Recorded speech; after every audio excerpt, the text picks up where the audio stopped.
now tuned in to the cold, hard truth.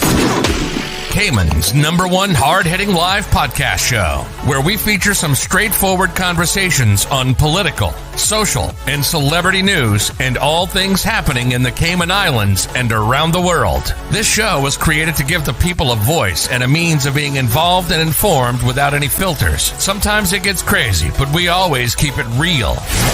We bring you the tea, piping hot, so grab your favorite beverage and join the conversation via WhatsApp at 324-1612. Email tips@CaymanMarlRoad.com. Now, here's your host, Sandy Hill, broadcasting live from the beautiful Cayman Islands.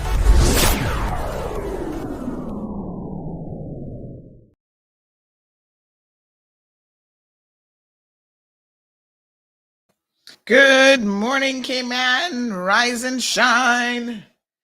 Time to get up and at 'em. How is everybody doing? Happy Wednesday. It is Hump Day Wednesday. The number to call in, 936-2626. Or you can just click on the link that says CaymanMarlRoad.com/talk show. I'm ready for y'all. Are y'all ready for me? Let's get it. We're waiting on Blake and Aaron this morning. So good morning to Irvelyn. Sharon is here. Virtuous is here. Good morning. I saw you messaging me yesterday, Virtuous, but to be honest, I didn't even have a chance to listen, but I did see the messages come in. Been super busy trying to get some paperwork done. You guys know how it is. You leave all your paperwork until the very last to do, and I need to renew Gianna's passport.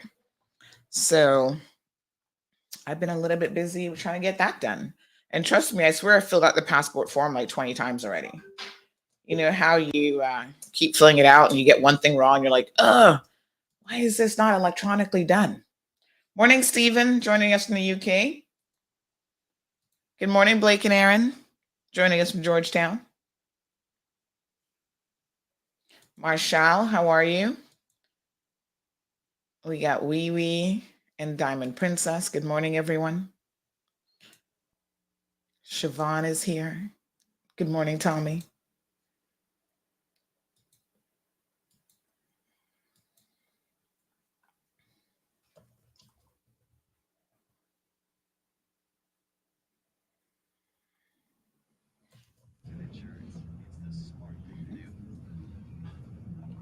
Big news. I have some important news for you. Interesting news. It's Blake and Aaron's Spilling the Tea with Sandy.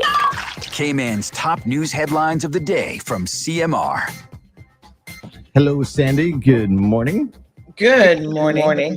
Morning. What's happening in the world of news? Well, the ministry, I should say, of Tourism and Transport had a reception last night for Aaron Jarvis. Now, as you guys know, Aaron is 19 years old. And he is headed off to the Masters, one of the biggest tournaments in the world. Yeah, amazing. Golf. So pretty exciting. So they had a nice little reception for him last night, wishing him well. And so that was pretty exciting. And were you there? Yes. And how's he feeling? Yeah, he feels good. I think everyone is just expecting him to go out there and give his best. But I want him to win. Yeah, that'd be awesome. Yeah. But no pressure. Don't give your best. Do 19-year-olds usually win the Masters, though? What's that? Like, how young is the youngest person that's won the Masters before? Off the top of your head, go. I don't know that. Okay. Probably Tiger Woods. I feel like it's probably around that age. Oh. Yeah. Yeah. So, no pressure. McElroy, maybe? No pressure, but we expect you to win. So yeah, I think he's feeling good. He's just trying to stay focused and not let like nerves or anything like that get to him. Come back with that green jacket. That'd be cool. Or don't come back. Yep. I learned everything I know about golf from Happy Gilmore. Yeah. Okay. Oh my goodness. So in other news, unfortunately yesterday there was a fatality on Cayman Brac. Our condolences go out to family of the gentleman who sadly passed away. Yeah, I saw that it was a car accident. It was just, but it was like middle of the day. Yeah. You know what happened? We suspect he may have had some sort of a health episode because he had recently had a stroke. So they're thinking Oh, he had a stroke no. or something. That's sad. Yeah. So everybody says he was He- super nice he- guy. Yeah, he was well known, very well known. Yeah. Well, that's really He's been a sad. Brac resident for like a really long time. Mhm. So our condolences to his family for sure. Yeah. In other news, the Office of the Auditor General has issued a statement honoring Mr. Ezzard Miller. Apparently, they had a little bit of a reception for him, saying that basically they were thanking him for all of his work he had done when he was sitting on the Public Accounts Committee. So this is quite interesting. I don't recall them ever having done that before, but I think most people recognize that he was really a staunch supporter of, statutory authorities and government doing their best to get it right. And so they just wanted to honor him for that, which I thought was kind of cool. All right. Great. That's So, good. I mean, that's what we all hope. Congratulations. Do your job right and Yeah. the way it's meant to be done. You get awarded, rewarded. so it says that, he became, he was reelected for Northside in 2009. And then he became the PAC chairman that year and served for a large portion between 2009 and 2021. So they're just acknowledging his time there and what he accomplished. Nice.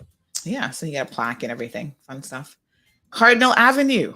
The time is growing really, really close now for Cardinal Avenue to no longer be open to vehicular traffic. So you've got until Monday. So this is kind of boy. wild. If you want to take one more drive down Cardinal Avenue, get it done this weekend. Make it happen. That's it. Starting Monday, it's Monday. no more. Yeah, no more vehicular traffic as of Monday. Wow. I mean, I get like doing that, but you need to have places where people want Can to turn. go and walk around or can park to get there.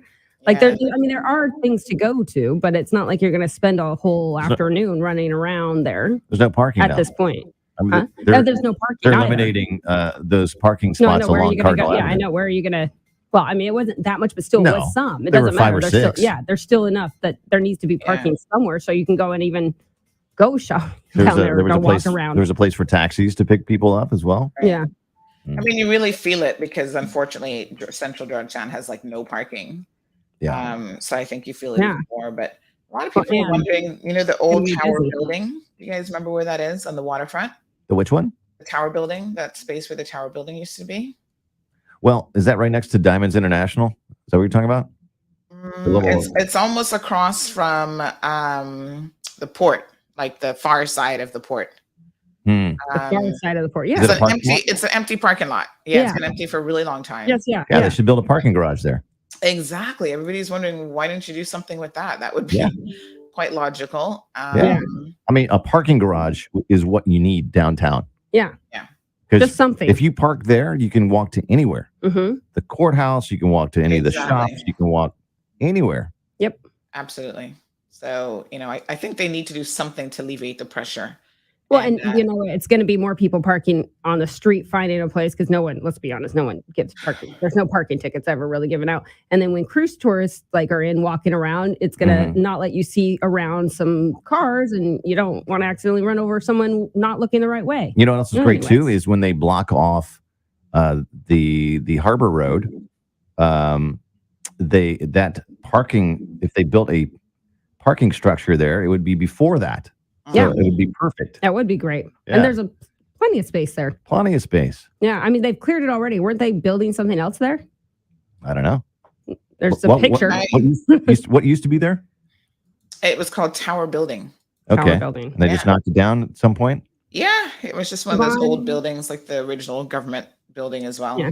Siobhan saying behind DQ. So yeah, Probably that, making people sick and Mhm. whatever, so they knocked it down. I can't Yes, believe you guys exactly. don't remember that. Maybe it's been that long. Gosh, It's right I've been across here from. since It's right across 2010. from and I don't Sandbar. remember. Actually, I do remember. When did it get knocked down? Yeah, from Sandbar. But I don't recall when, to be honest. we've but been it's here since probably- 2010. So Maybe I Yeah, don't actually recall when. Yeah. I remember they did. So but that's it. the Cayman Documentary Festival is going to be happening between March the 16th through the 20th at Cayman Bay Cinema. That's So cool. over those 5 days, the festival will bring a selection of internationally acclaimed and local film to the big screen. Nice. So That's cool. you can check it out. They have, information available for you if you're interested in attending. And so it's a pretty cool event to check out. So, and I mean, the idea they've said is that they just want people to appreciate what goes into making a documentary, and especially young people who might be interested in the world of documentary or film making and so on. Yeah. That's really cool. So they're going to have the documentary opening. now can we make a documentary now to enter it in Mm-hmm. about no parking? Probably not, but they're going to have an opening of the female documentary photography exhibition called Perspectives Photography Storytelling on March the 10th. So that's going to be a parcel 110. So check it out. $25 for tickets for screening. It's nonprofit effort between Plastic Free Cayman Islands Crisis Center, the Alex Panton Foundation, NCVO, and the Cayman Arts Festival. Very good. That's awesome. Yeah, very By the way, cool. my And wife. please don't forget that this Friday is Dress for Culture Day. Yeah. Yep. We had him in studio yesterday. We talked to him yesterday. Awesome. Our kids are Go dressing up get in the your morning. best. Go get your best culture outfit. I'm thinking about putting something on for the morning show. Actually, Do it. All right. Do it. Yeah. By the way, my wife messaged and said she thinks the Tower building was taken by Ivan. So I don't know if that rings a bell or not. I honestly cannot remember. So I will, Research that. By the way, when's the story coming out about, this port story? You want to hear more about that? You still working on that? Oh yeah, the port story. I'm trying to remember which. Oh, no, we did that already. Didn't we You do that did? already? Yeah. Not on our show. But here's another story. You want a complete exclusive this morning? Yeah, absolutely. Okay. You're gonna knock your socks off kind of exclusive. Oh, let me sit down. Wait, I'm already All sitting. I don't have socks on. So the rumor has it, well-placed rumor, that the Wait, Cayman so good. Islands. Drum roll. Yes. Are we going to get in trouble for Stand by. one of This, your rumors? this is an exclusive on Kiss Yes, FM, ma'am. Blake and Aaron. Okay. Here we go. It's an I exclusive need to get story. my drum roll. Introducing Sandy Hill. So, well-placed rumor has it that the Cayman Islands Fire Service, the current chief, remember one is incoming and one is outgoing back to the UK, but the current chief has resigned his post before September, because originally he's leaving in September, and I imagine there's a period of handover. He's quit like immediately kind of thing, because somebody would not pay for him, somebody being the Cayman Islands government, would not pay for him to take a trip back home. Wait, what? Why would they pay for a trip back home?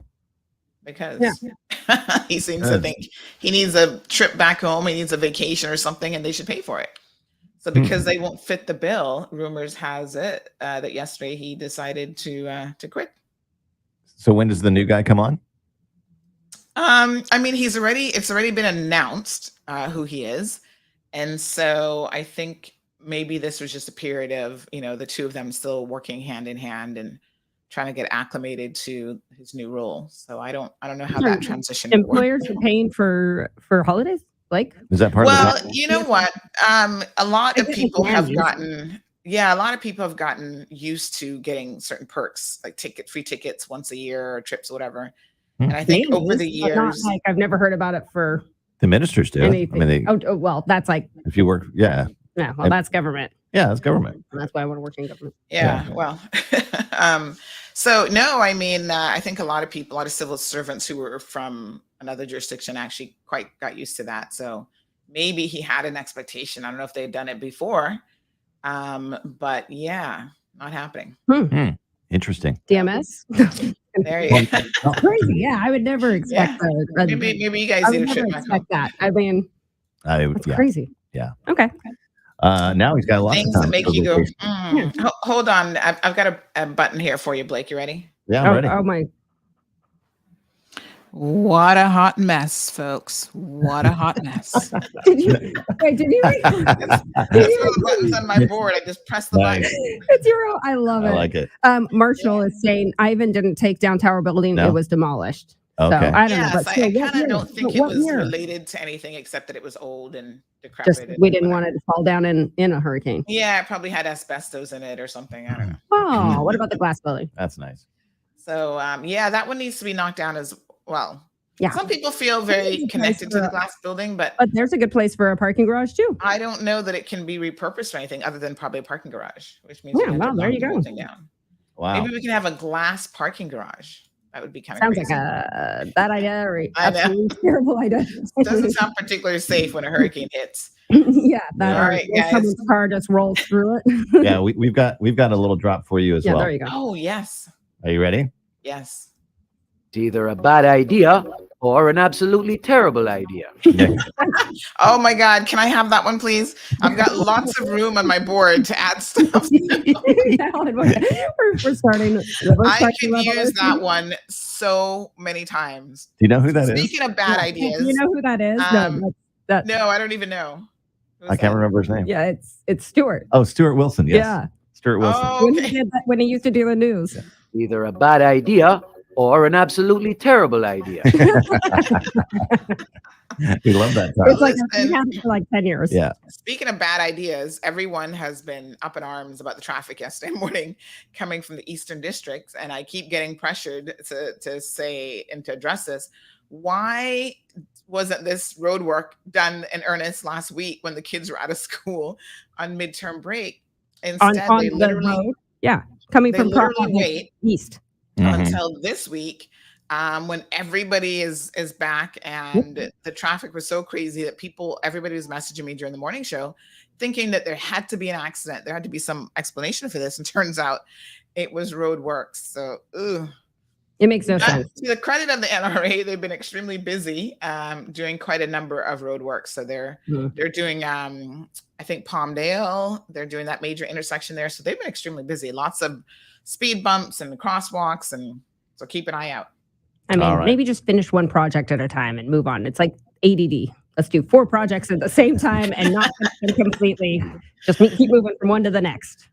I'll tell you what's really nice is they've redone that road over by Logic, that Logic Drive Logic. off of Eastern Avenue. You turn. Oh, really? Oh my God, it's so nice. I haven't driven Oh, down there. nice. I'm going to drive down there just for the fun of it. Yeah, that place used to be a pond when it would always rain. was. Yeah, I Yeah. remember. And it was like one of the worst roads on the island, and it's all nicely redone and elevated. We've had a lovely talk show morning. It's great. Yeah. Fantastic. All right, Sandy, we'll catch you Awesome. tomorrow. All right, guys, have a good Bye, one. everyone. Our segment. All right, folks. Beautiful, beautiful, beautiful. Omera. Yes, sorry. Said that she's sipping her tea and waiting for the sus. Awesome. We're going to get it here in a second. Olivia and Emma are both here. Top of the morning to you, Emma. Behind Dairy Queen. Yes. Kind of next to the Dairy Queen building, which is the old Thompson building. Is that what they used to call that building? That's where the patties and stuff used to be sold, right? Was it Mr. Norbert Thompson?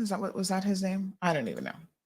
I just know that I do remember going there as a kid because my dad used to, my dad was very interesting at times. He would he's one of those people who'd leave the car running and he'd be like, oh, I'll be back. And, back in those days, you didn't really have to worry about anybody taking your car. So he'd just leave it running and be like, yeah, I'll come back for it later on. And he'd leave the AC in it. And he was also the type of person that would send out on a regular basis. He would pick people up like all the time and give them a ride. I sometimes used to think he was a taxi driver. I was like, does he operate a taxi service? What is this? And so I remember one day he got a new car. I can't remember this is the last car that he owned. He got a new car. And I think it was his wife's idea or something, I don't know.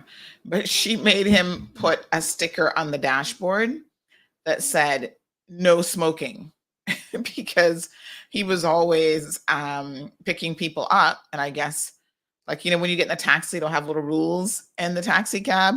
His rule was no smoking. Mind you, he was a smoker, but I think he was kind of like a bit of a closeted smoker. Like he'd smoke 1 cigarette a day. or he would smoke only when he was drinking. And so I didn't really witness him drinking. So, but I could tell that he was smoking. I was like, "You smoking again?" So he'd sneak one in a day. Thank you, Marshall, confirming that tower building was demolished. Did they take any pictures of the tower building before? The only reason I remember the tower building so much is that because I actually, yes, it was taken down in 2005, actually. But I actually went to law school in the tower building. That's when the law school was located, in the tower building. And let me tell you, the days that that elevator would break, we were up on, I think, the 4th floor. And you better get on your walking boots and get up there. Yep. So,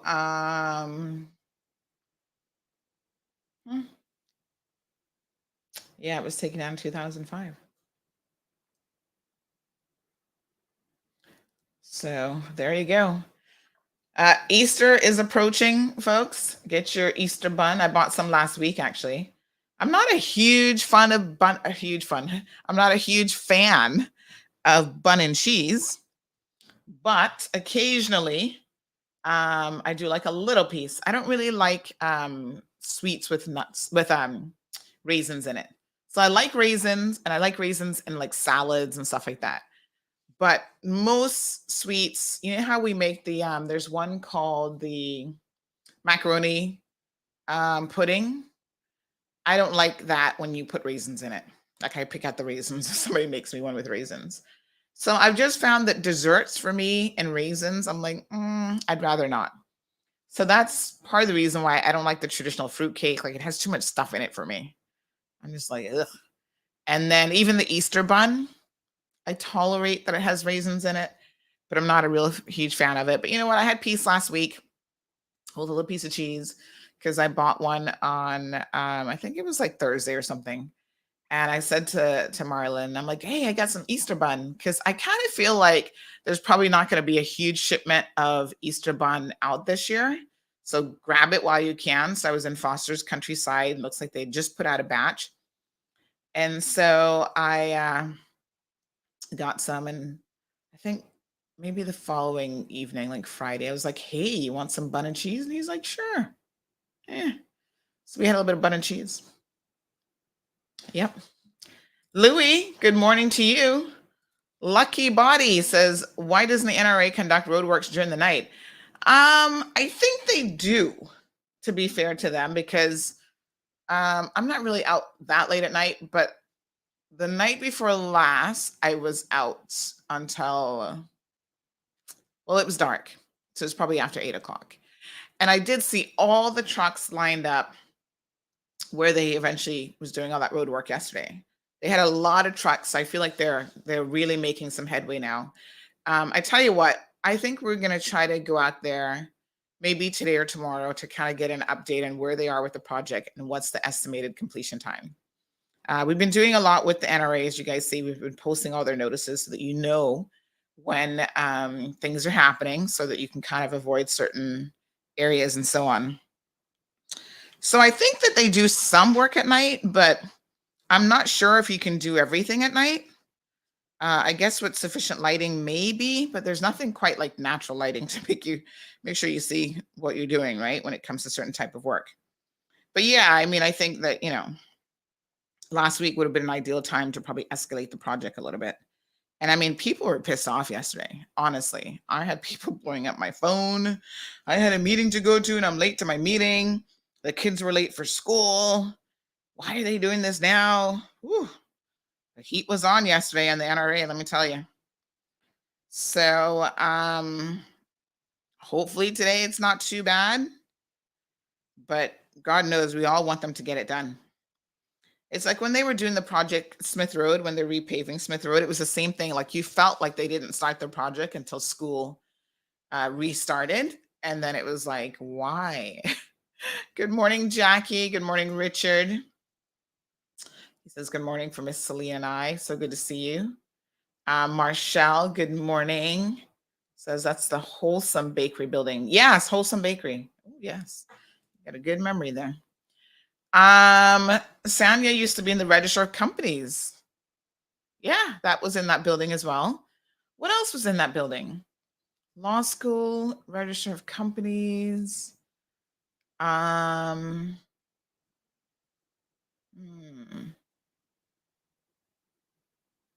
So when it was taken down back in 2005, at the time, Cabinet Minister Arden McLean made an announcement, and he said that there could be a park behind the library or where the tower building sits. And so they're thinking of green space, but someone else said that the police headquarters used to be in the tower building as well.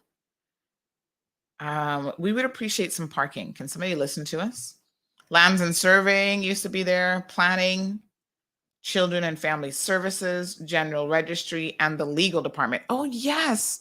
Legal was in there because at the time, I did a little bit of like an internship with the DPP's office when I was in my, I guess that was third year of law school. And that's right. They were in the same building. They moved around a bit over the years, but yeah, that was super, super interesting.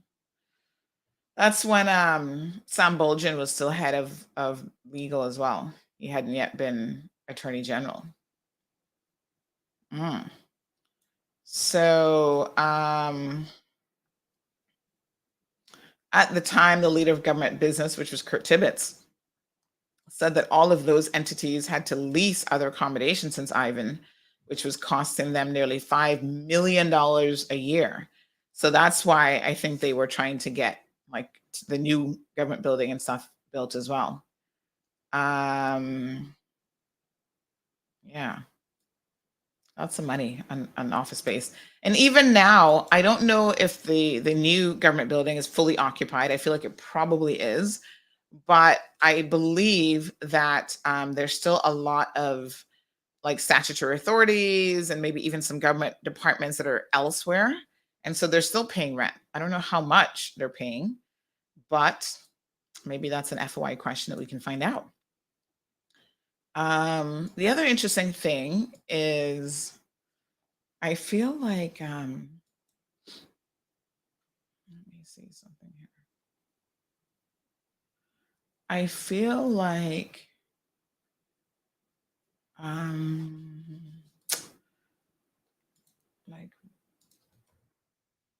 okay.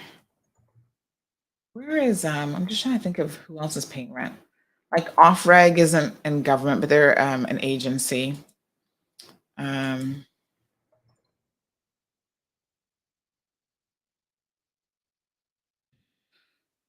interesting. So someone says, how do you feel? Do you feel the same way about rum and raisin ice cream? Yes, I actually hate rum and raisin ice cream. Probably for that same reason. I've never thought much about why I don't like rum and raisin, but yeah. I don't know. There's something about things being in certain things that just don't, things being in certain things, very descriptive, that just do not sit well with me. So I don't like rum and raisin.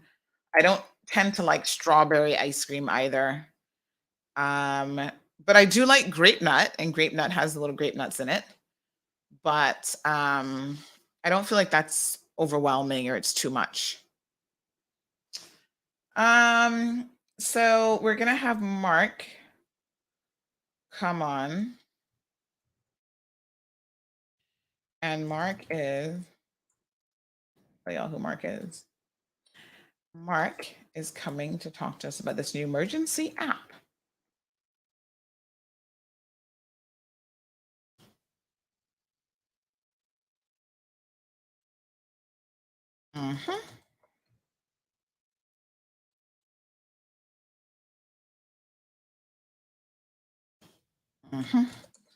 All righty.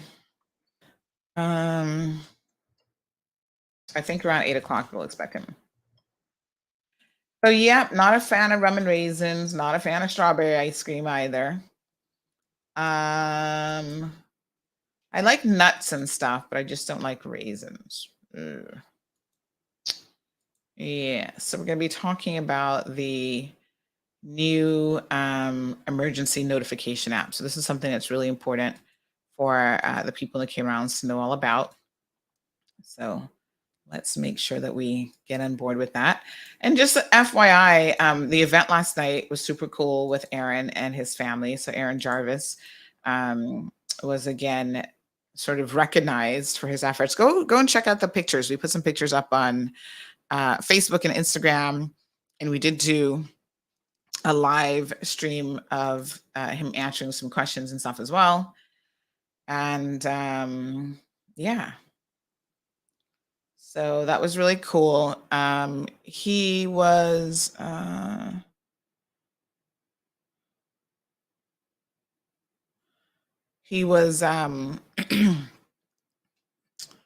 think just excited a little bit, obviously this is a really big deal.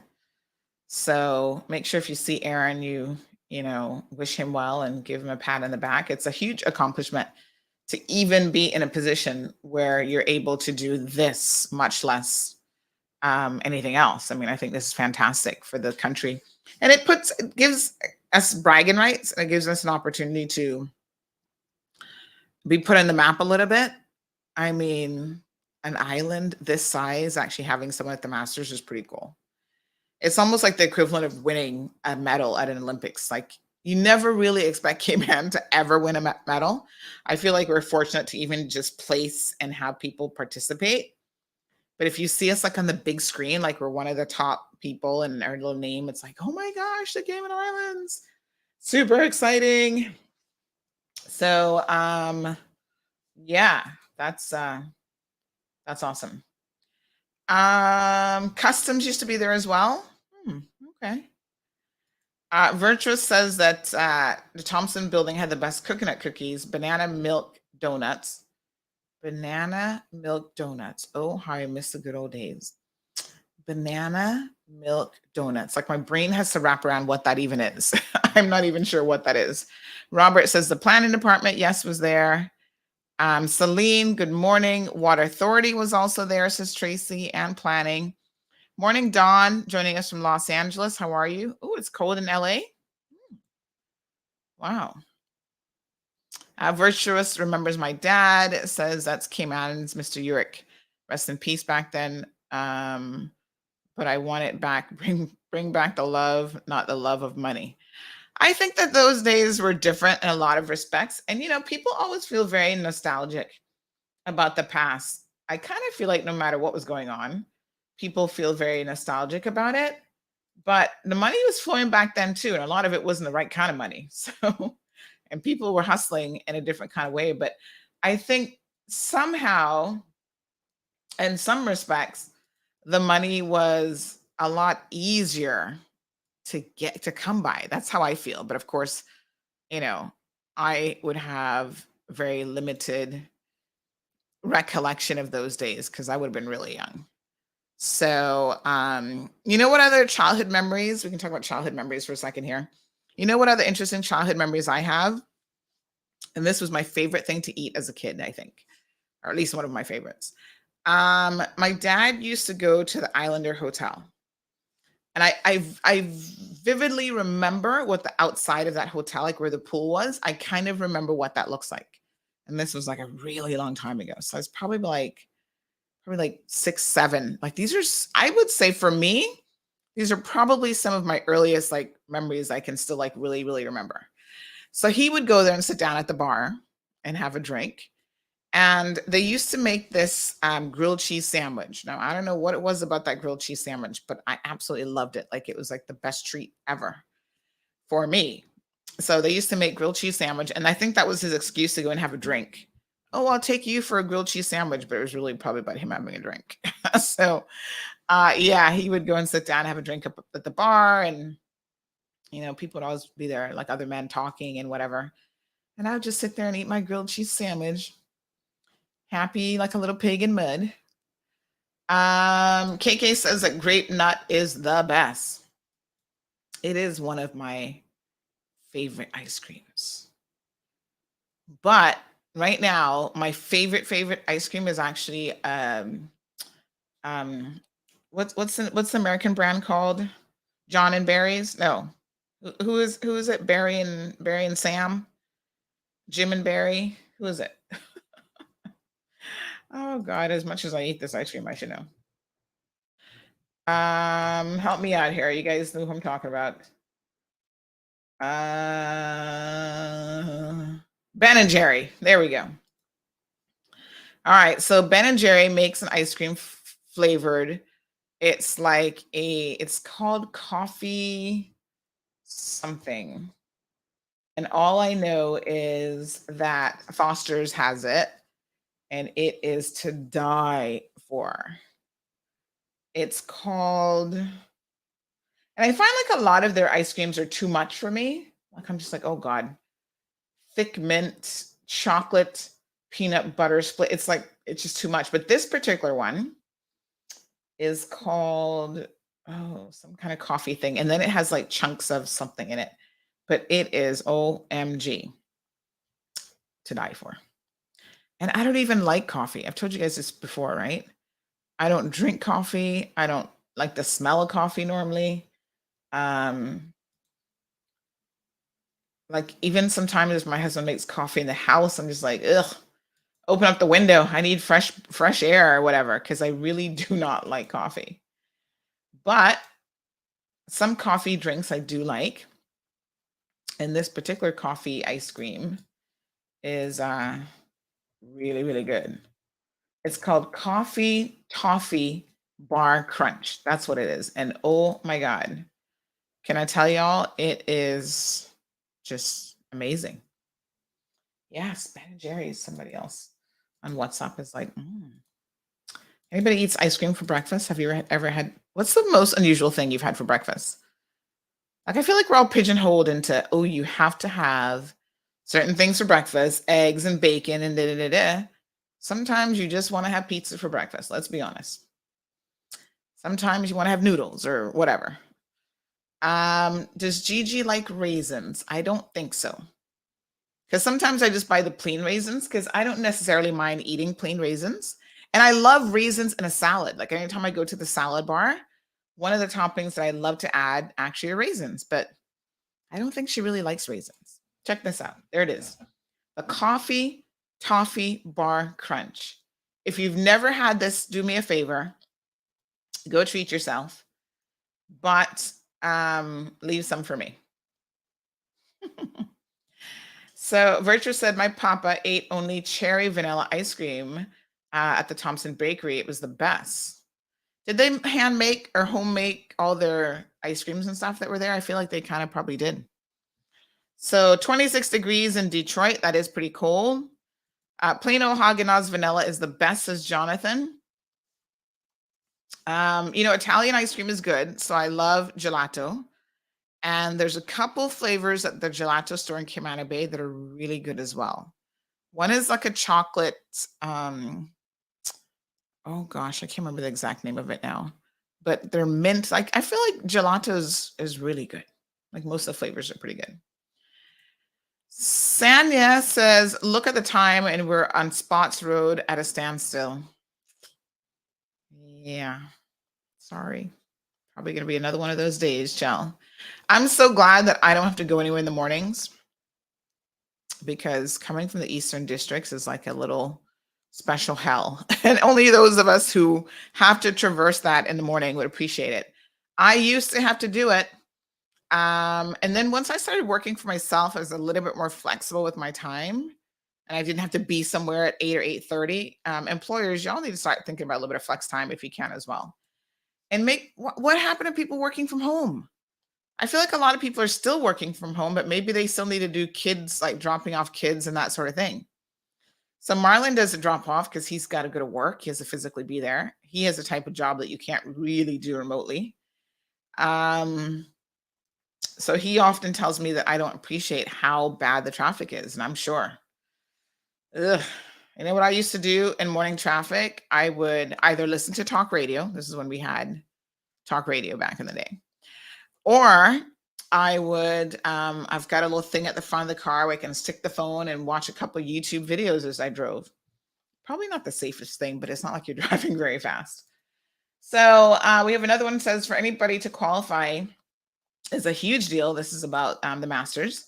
However, he did it coming from an island without a proper practice facility and only one 18-hole golf course. It takes that takes it up a notch. Go get him, Aaron. And he only gets to play in the British Open, which could be, he also gets to play in the British Open, sorry, which could be his path to a PGA Tour card. Then he's the first Cayman to be a pro golfer. Awesome. You guys keep hearing that phone ring and I keep declining it. That's one of those crazy stalker scammers, and they just keep calling. So yesterday, speaking of food, someone says the best breakfast is a green banana porridge with condensed milk.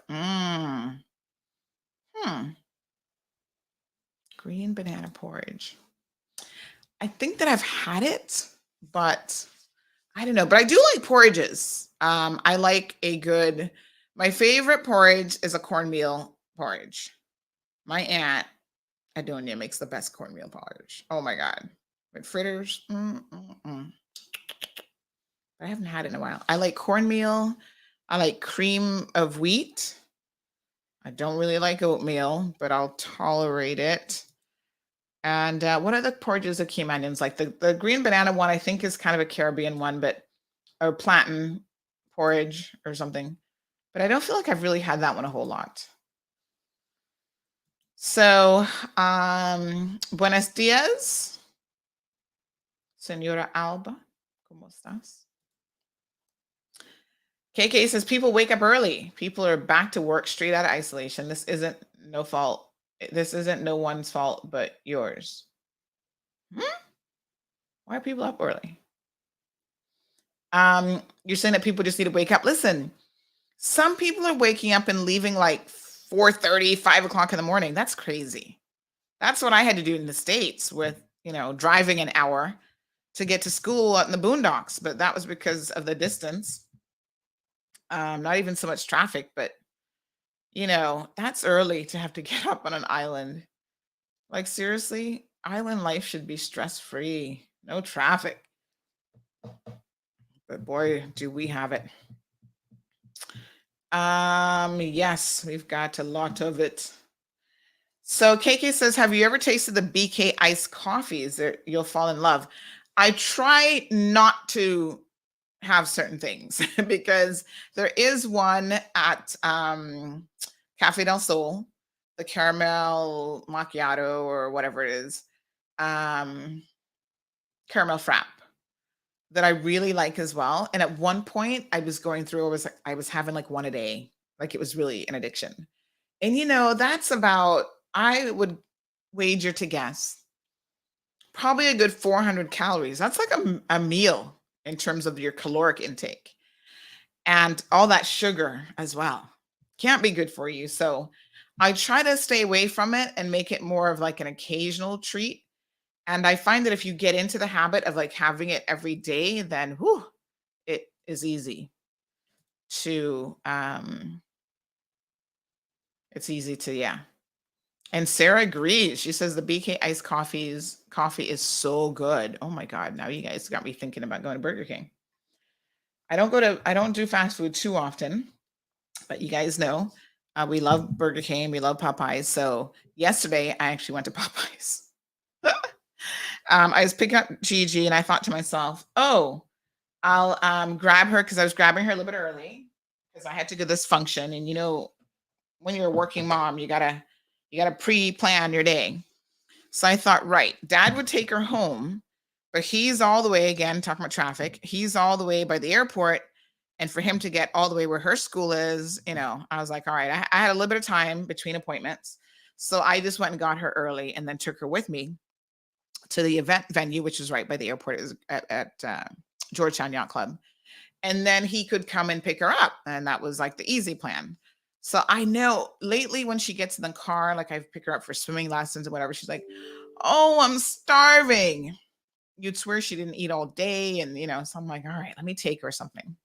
So I got her one of the Popeye chicken sandwiches. Can I tell you, they are like to die for. They're actually really, really good. So I asked the lady to cut it in half because I figured I could have a little piece and she could have a piece and we could share. And then I got her some fries. She's really we're cutting out the sweets, so she couldn't have any drink or anything. She was to drink water. So when she gets in the car, I'm like, oh, I have something for you. She's like, ooh, Popeyes. She knows the bag already. So I was like, yes. So I gave her a couple fries. I don't tend to give her all the fries. And then she's not supposed to have ketchup, but she's like, can I have this with my fries? And I tell her that I have eyes in the back of my head, which she kind of believes me.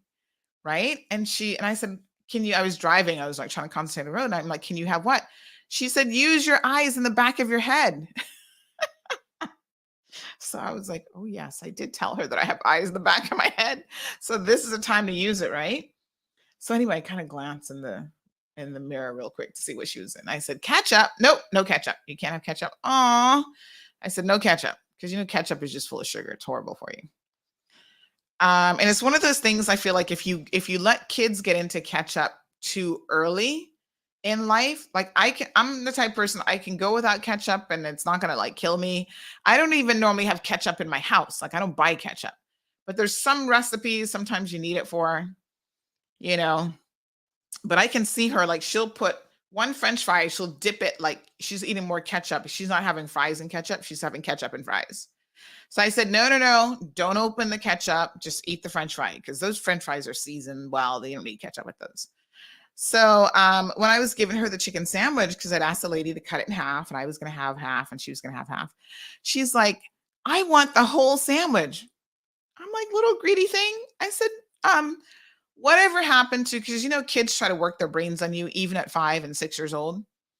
And whenever she wants something that I have, anytime I'm eating something, here she comes. And then she look at me, because I've taught her, don't just, even if it's me, you don't just come and take something off my plate. You have to ask. So if I'm drinking something and you want it, you don't just pick up the cup. Please have some manners and ask.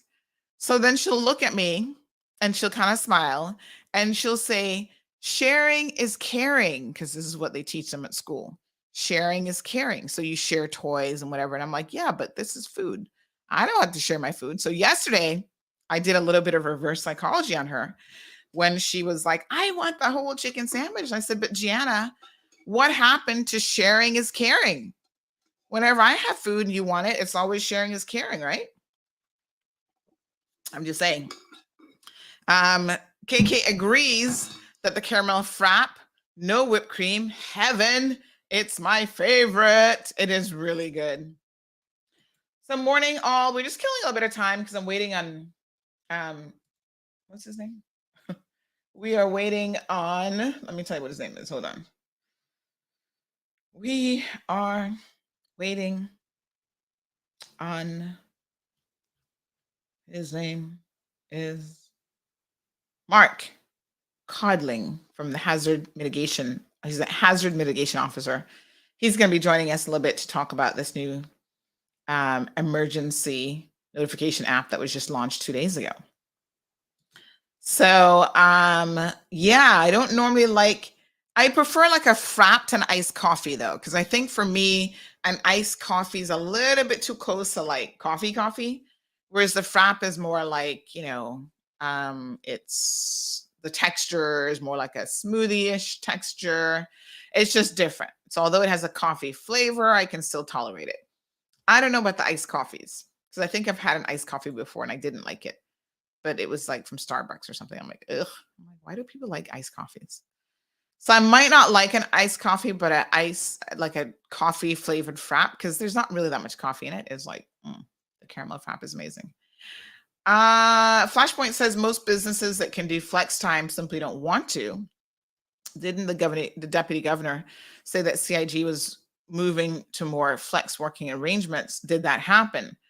It's a good question, and I kind of feel like it didn't. I think one of the reasons it probably hasn't happened is that the general public has an expectation of government being 9 to 5. So they want to show up 9 to 5 and get those particular services, or 9 to 4, because certain places close 9 to 4. So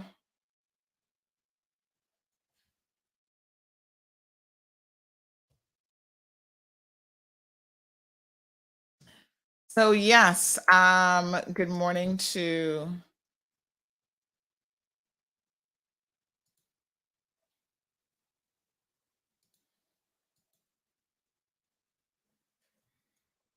Good morning to everyone. Um, So yes, Alice, good morning. Good morning, Sue.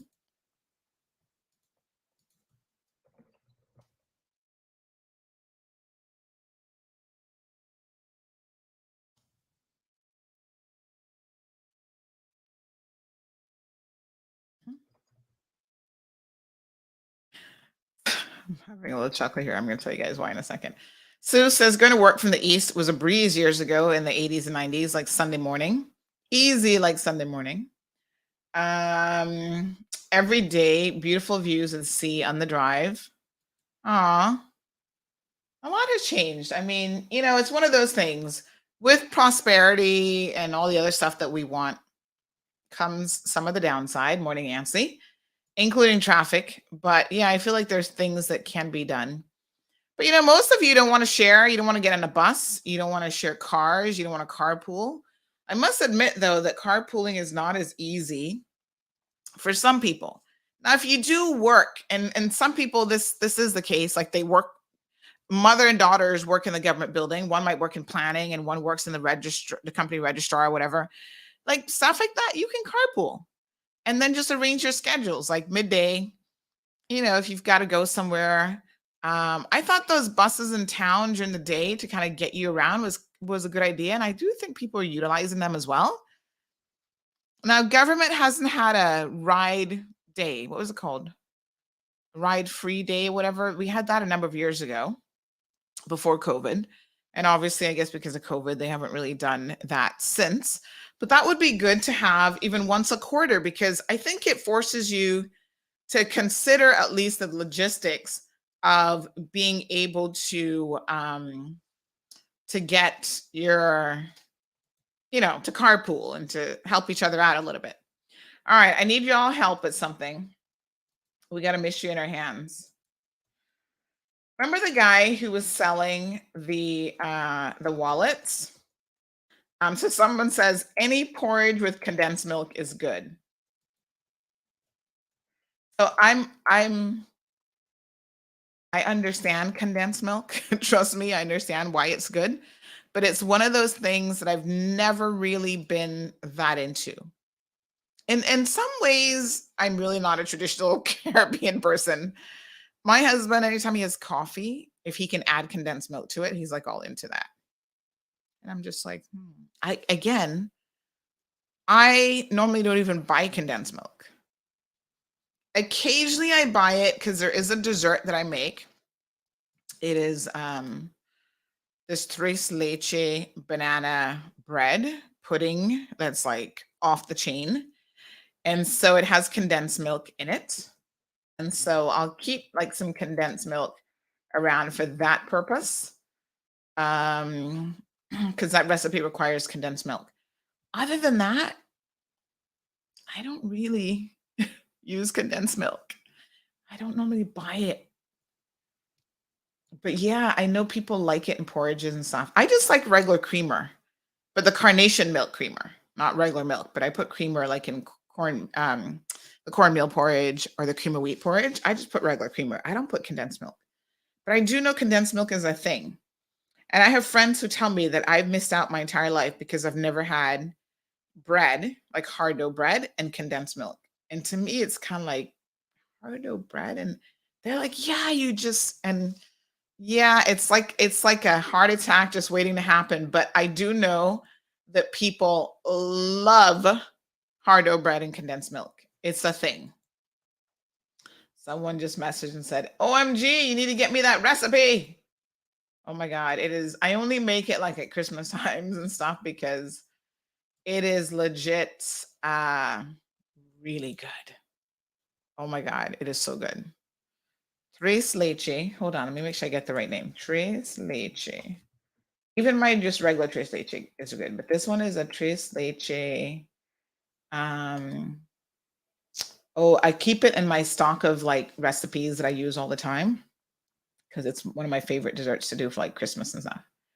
Tres leche banana. Is it banana? No, it's a tres leche bread pudding. And it's easy to go from like tres leche to cinco leche. You just keep adding all different types of milk. Because what I do with that recipe is I actually put in, it's a tres leche bread pudding. Yeah, I'm gonna show it to you guys. I actually put in like a little bit of coconut milk as well, and just mix up the milk flavors. And yeah, it really is like everybody who has it's like, oh my God, it's amazing. It still doesn't beat this other recipe I have, which again, we haven't really given it a proper name. But whenever I make that, people are just like, I don't know what this is, but I can't stop eating it. Yeah, bread and condensed milk. It is, people eat it though. People love it. So KK says regular coffee with condensed milk. Amen. That's the only how I'll drink it that way. So keep that question. Let me flag your question for the hazard management team. He'll be here shortly. Sue says, yuck. Oh my God, they must have had it from their baby days to like that one. Well, Sue, most of the things that we are in love with, it's all about what you grew up doing and tasting. And I feel like that's why certain dishes, like I'm like, So yes, if you grew up with condensed milk and bread, that's a thing, and you really probably do enjoy it. You know what else people like? A patty and a cold Pepsi. And for breakfast. And I can kind of get why that's a thing as well. Jonathan says, I'm going to insist to the government that they allow us to open up that go-go bar soon. Jonathan, I want to talk to you about this because the concept of a go-go bar isn't that far-fetched. Even here in the Cayman Islands, because didn't Roper have a couple go-go stylish bars where you could go in there and see women dancing and put some money in their bikinis or whatever they're wearing, their G-strings? So I feel like that's been done. But the weird thing is, bars like that in Cayman don't seem to last very long. Why is that? Is it because you guys really want a private dancer and not be sitting in a bar with everybody else looking at the girl that you're also looking at? Carol says, don't they already exist behind closed bars? Not just closed bars, but didn't he have one in that plaza there, West Shore Plaza? In the corner? Now it's Cuba Libre or something, but wasn't that what was it called? That was kind of like a go-go bar. And I just feel like it just never really took off. Havana, yes. What was it called? Havana what? Just Havana? I don't know. But he had girls in there dancing. Now, a lot of the girls were complaining that they weren't really been treating well Havana Club by management because Roper's son was running it. And I think he didn't have the best business acumen in the world. Mariposo. Yes, thank you. Jerry, you know what's going on. So what happened to Mariposa? Why did it fail if you guys are so much into go-go dancers and go-go bars and whatever? KK says Dump Road Bar is another one. Yeah, I mean, listen, you can pretty much find anything you want in the Cayman Islands. So if y'all want go-go chicks, you know which bars to go to. But they never, I don't know. What is it about that type of thing? Hello, hazmat people. I see you. I'll give you a few minutes to get, I can't hear you, but I'll give you a few minutes to get yourself sorted out. Make sure your camera angle's good. Pull the camera down just a little bit so we can see more of you. There you go. Perfect. All right, so we'll switch up the conversation. We shall go from talking about go-go bars and go-go girls to something a bit more serious that you should really be interested in. Miss Sue says, I used to love me a patty. I was hooked on them. It's easy to get hooked on the things that are not really all that healthy for you, and patties are definitely one of them. So Jonathan's idea is he's going to have a better one. Oh gosh. And he says that he's got to be able to pay for gas now. So he's thinking he needs some alternative business ideas.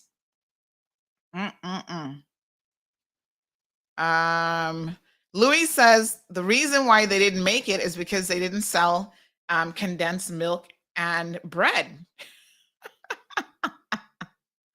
Oh God, Louis, that is funny. You were hilarious. So listen, 2 days ago, we understood that Hazard Management launched this emergency notification app. And I feel like we've been talking about this for a minute now. So we want to get all the details of exactly what the National Emergency Notification System is all about. They've got a website, they've got an app, there's a YouTube channel and everything. So we have some members of the Hazard Management Cayman Islands team who are going to be joining us this morning to give us all of the details about this. So Louis, set the jokes aside for a second and let's go ahead and welcome our guests of the program. So good morning. Good morning. How you doing? We're good. How are you guys? Good, thank you. Good to be with you. Thank you for inviting us on the show. It's great. Sorry? Thank you for inviting us on the show. Oh, absolutely. Appreciate it. Yes, thank you guys so much. So who do we have joining us this morning? So Mark Codling is the brains behind the National Emergency Notification System, both phase 1 and 2. He's our mitigation specialist. And my name is Danny Coleman, Director of Hazard Management. Yes. Oh, and beautiful. I'm hazard mitigation specialist. So you're the IT man then? Well, much more than that. He's the flood sensor, the notification, the ArcGIS guy. Oh, wonderful. All right. So we know that I feel like this has been in the works for quite some time now. We've been talking about the need for emergency alerts, like some sort of an emergency alert system. There've been a couple really high profile things that have happened where we go, oh yeah, it'd be great to have such a thing in place. Why did you guys decide to go this traditional route with the technology as opposed to, because I remember when I sent this out a couple of days ago, someone said, oh, why don't we have like Hawaii where we have the blaring horns or whatever? So give us the logic behind why an app was the appropriate way to go. I think I'll start just a bit of context for you, Sandra. I mean, obviously, as you say, there's been several incidents such as earthquake scares, tsunami scares, and so forth. And that's been over the last few years. We obviously had a big one in 2020, but there were several before that. And we've worked very, very closely over the years with our stakeholders at OFREG, as well as DPSC and various others, to make sure that we're coming up with the most appropriate system. The bang for the buck is what we really need to do from this. So, yes, we looked at sirens. Sirens are fantastic in certain locations. But again, as we saw in BVI after Hurricane Irma and Maria, the first thing to go is from a hurricane is sirens. So, and they're also very expensive to maintain as well. So whilst they are quite good for very small geographical areas, for example, perhaps a port, perhaps a industrial high risk area, they're not suitable for the island wide because they're just far too expensive. And again, hurricanes being our biggest threat, they're most likely to get destroyed by hurricanes. So we did quite a big, I know OFREG did a white paper many years ago, and we looked at a lot of these options ourselves, did a lot of research, and came up with various ones that we wanted to do in various phases. Now, phase 1 obviously was the radio interrupt that we launched about a year and a half, 2 years ago, and that breaches all radio programs when there's an emergency, obviously from the Hazard Management Office or DPSC office after hours. So that was the first phase. Phase 2 is the app, which is what we launched this week. And again, it's SMS, app, and email. And there's phases to come as well, phase 3 and so forth. But this is the one we're very excited about today because everyone in Cayman can download the app very, very easily and, and get the alert, wake them up in the middle of the night. And, it can really help save your life. Right. So let's just have a look at the website here, because I think this is fantastic that the website has been launched. So if people have not yet seen it, we're going to go ahead and have a quick look at that. All right, folks. So there it is. Let me see if we can, I'm going to see if we can pull you out. Let's see what the best view is for the screen share. There we go. That's probably the best view. Yes. Okay. So the first thing you need to do, 4 easy steps, is to opt in. So opt in, what is that requiring us to do exactly? Okay. So if I could just take this one itself. So the opt-in is what we refer to as the registration process.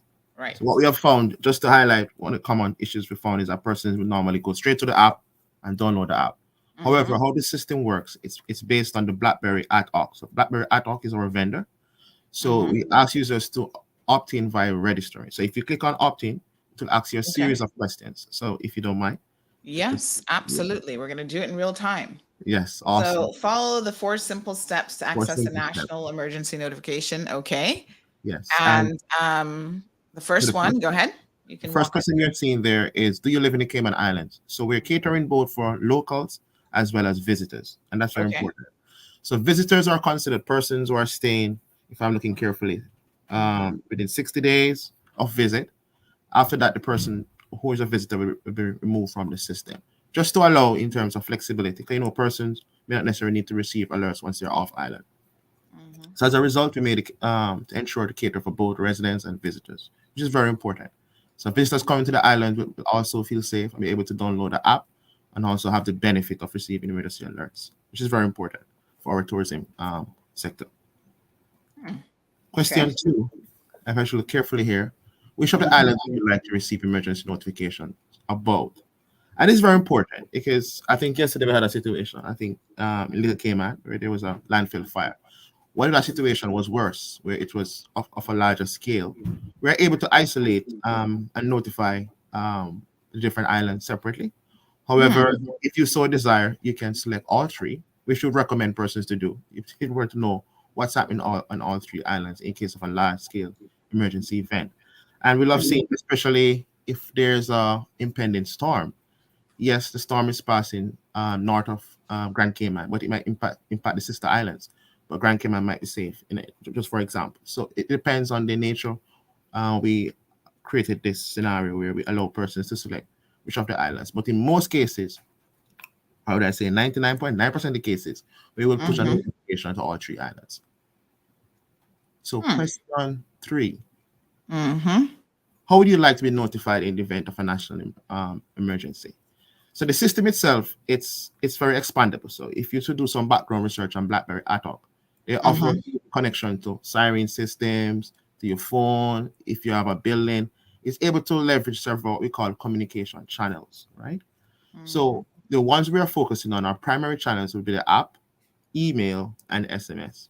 So persons are able to register. And if you look carefully, it notifies you, indicate that, of course, SMS would have been around for years now. However, we know that in terms of the delivery and the congestion within our telecom networks, that could cause some form of delay. So hence we give persons the 3 options, which we would really recommend is for the app. The app itself has a verification process, and it will ask you for your email address. So if you should click all 3 islands, which I know you would, of course, want to receive. Yes, I want to know everything that's going on. You want to know what's happening. It's going to impact us all anyway, probably. So, I want all emergency notifications. Yes. Awesome. Okay, and then I'll do the app. Yes. Yeah, you can do the app for now, and it will kind of ask you to. Again, I think going back to that, I mean, the app obviously is what we recommend, but email and SMS, having all those channels make your life a lot easier because yes, you'll get an alert on the app. But it's also, if you're sitting at your desk, you're going to have an email coming through or an SMS on the phone. So we would really actually recommend all 3 because, again, it's 3 different methods of getting the information to you. Right. And just in case, like, email isn't working, then you can get your text message. Yeah. All right. Yes. Okay. All right. Let's do that then. And then we'll fill out my information. So I'm going to just have this autofill for me. Yes. And what I'll do for you, Sandra, since we're doing it live, we'll actually send you an alert specific. Do you agree to this data being collected? I can click on sign up? Yes, correct. All right. Very good. Registration failed. Uh-oh. What's that? Registration failed. Unknown error. Which browser are you using? This one is Chrome. Can you try another browser if possible? Yes. Is there any security? Because what we found with that error is it depends on. There shouldn't be, but I do have Firefox open in this other window. So let me just try it and see. And I think that's one of the things. I mean, again, one of the things we're here for is to make sure we can, even if there are technical issues, we're here to help. And we do have a neens@gov.ky email address that we're responding to daily. We have a sort of small call center set up to respond to those technical issues. You know what? I know what the error is. Because I used my autofill, it put in the area code again. Okay.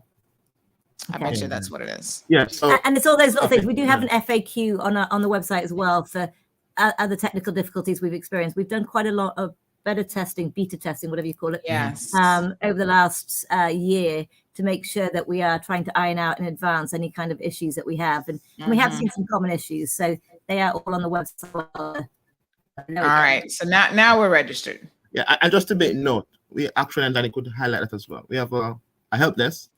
I wouldn't say it's 24/7, but as soon as persons indicate to us they're having issues, we have a team that is here to respond. Yeah. A dedicated team.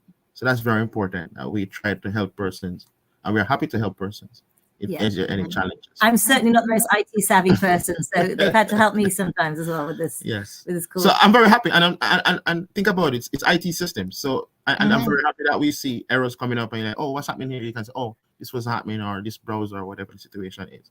So again, we're learning from the experiences and look at the positive component. So I'm very happy that worked out. So thank you very much, Sandra. Yes, awesome. All right, so now I have to download the app. Yes, so if I click here, is it going to give me a okay? So when you mentioned download the app, what we're referring to is referring persons to go to either the Play Store if they're an Android user, yes, or you go to the Apple Store if you're an ISO user. Okay. So on your phone. Yes, I'm going to go to App Store. By the way, folks, I do have, it's not ready to launch yet, but when we do segments like this, we do have the ability to actually share our phone screen now. So that's coming soon. Oh, awesome. I know we're updating all sorts of stuff here on CMR. Technology is the way to go, I tell you. Definitely. All right, so I am going to go to the App Store. Yes. And can I have it on more than one phone? Like if I have multiple phones? I think the system itself, we have done some testing. I think it allows up to two users for one email address.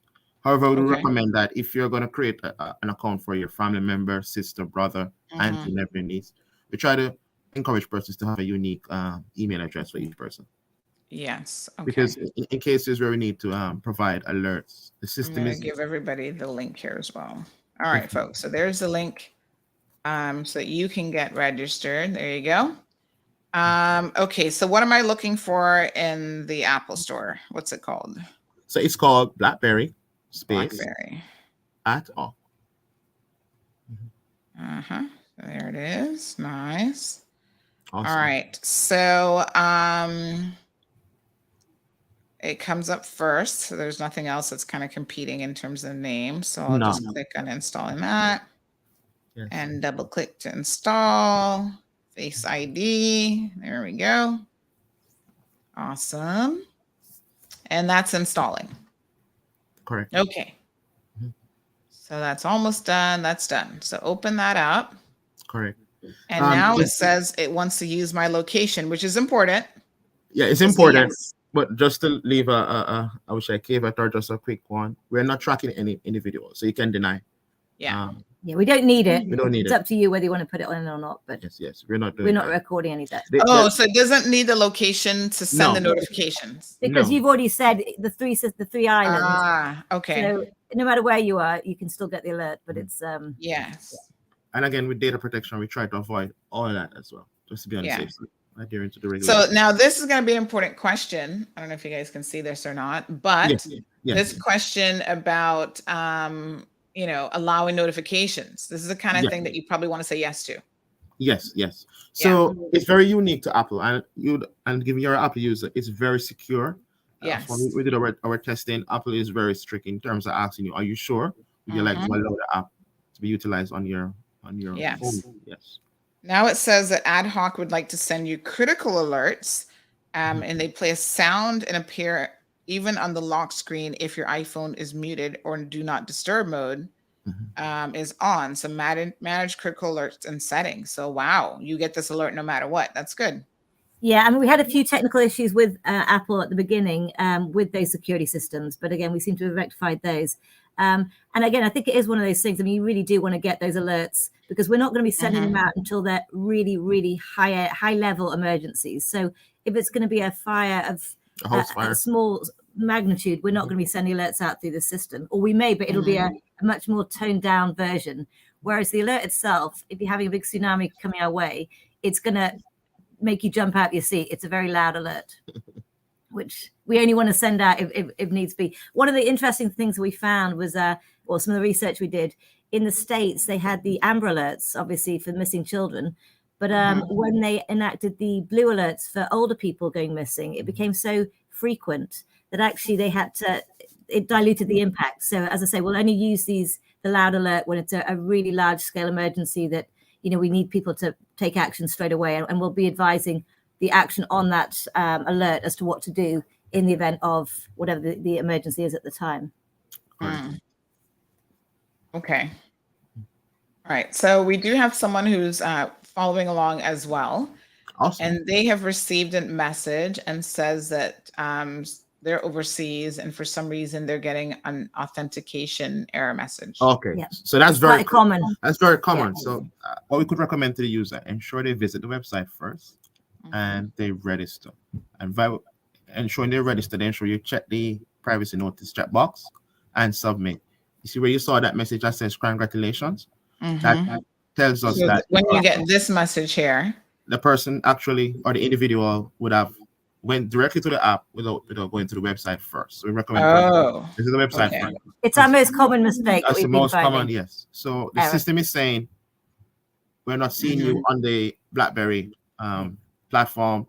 You need to contact the admin. And again, if that listener wants to contact us directly, we can assist them straight after the show with that. But the registration is the main issue. We can do it quite a bit. trying to figure out if they're. Oh yes, and that's exactly what he did. He didn't register first. All right, so good advice. That's why we like to do these things in real time, because it shows you exactly what you need to do. So I'm assuming he's an Android user, but there you go. Okay, and I've got other people following along because they're asking for what's the registration code. HMC. So put in the same email address that I used to register. Correct. And then I'm going to click on submit. Yes. Correct. And then we've sent an email confirmation. Okay, so let me see now. Click your email. I received. It takes a lot to get an app approved for the Apple Store, by the way. Trust me, it's not as easy as people think. No, it's very strict. I'm very happy you understand the technologies. And one of the reasons why I went to BlackBerry ad hoc, the level of security one, and they're already in the App Store. So they will deal with the guys from Apple, they will deal with the guys from Google. And that takes off an enormous amount of I would say stress or issues that we would have to in terms of security and hopping the hoops. Yeah. So I have now registered. I'm verified. So it'll send you the link by email, and you just click on that, and then it confirms that it's verified. Correct. And now it's asking for your organization code. Yeah. HMCI, capitals HMCI. HMCI, folks. Everybody who's following along can go ahead and put that in, and then I'll click on send. Connecting to organization, it says. Yes, you're good to go. And voila, that's it. Yes. It says that you're connected to the Cayman Islands public. Yes. So you're on the public, what we call the public portal. So users who visit the website would have the ability to receive. I'm going to show everybody kind of what it looks like, just in case we're trying to get the camera to focus. That was my eyes, Sandra. There we go. I know. There we go. So it says Cayman Islands, and then it says new organization settings received. Is that a your location will be shared when responding to an alert, and you can allow or deny that. Yes. We recommend deny, but it's up to the user. I said allow. Utilized now. So we've got somebody else who says that they can't get past the enter organization code. So the enter organization code, folks, is HMCI. HMCI, all caps. Correct. It can be lowercase as well, but we would recommend you to go with all caps just to be safe. And I think what we'll do for you, Sandra, we'll actually give you a live alert. Could Could you remind me of the email address you utilize? I'm going to private message you what it is here on the chat. Okay. Only because I've got all these spammers who've been calling me in WhatsApp because we linked WhatsApp to our Facebook page. And oh God, I get calls at 2:00 in the morning from halfway around the world. So I've just sent you, there's a little chat section. Yeah. Okay. I guess while we're doing this, Sandra, I mean, one of the quick plugs, we have the tsunami regional exercise on Thursday. So we're really encouraging everyone to sort of download the app before then. We will test it. It's tomorrow morning, actually. Just part of a bigger regional tsunami exercise. So it'd be a really good way to test, and we'll obviously do a thorough debrief afterwards of any issues that we've incurred. And we're encouraging the public, obviously, to provide us with that feedback so we can continue to improve the service. Mm-hmm. But tomorrow morning, whoever's downloaded it is going to wake up very, very quickly or get a bit of a shock to the system, which is obviously what we're intending to. And just all right, so I'm gonna just send the link again because a lot of people are trying to do the app first and getting that same error. So folks, do the link, the website first, the registration there. Let me just send it. I see a few other people messaging me on WhatsApp, and then I'm gonna send this to everyone on my WhatsApp news group list and tell them all to register right now. As a matter of fact, let's sweeten the pot for y'all because I know y'all love freeness.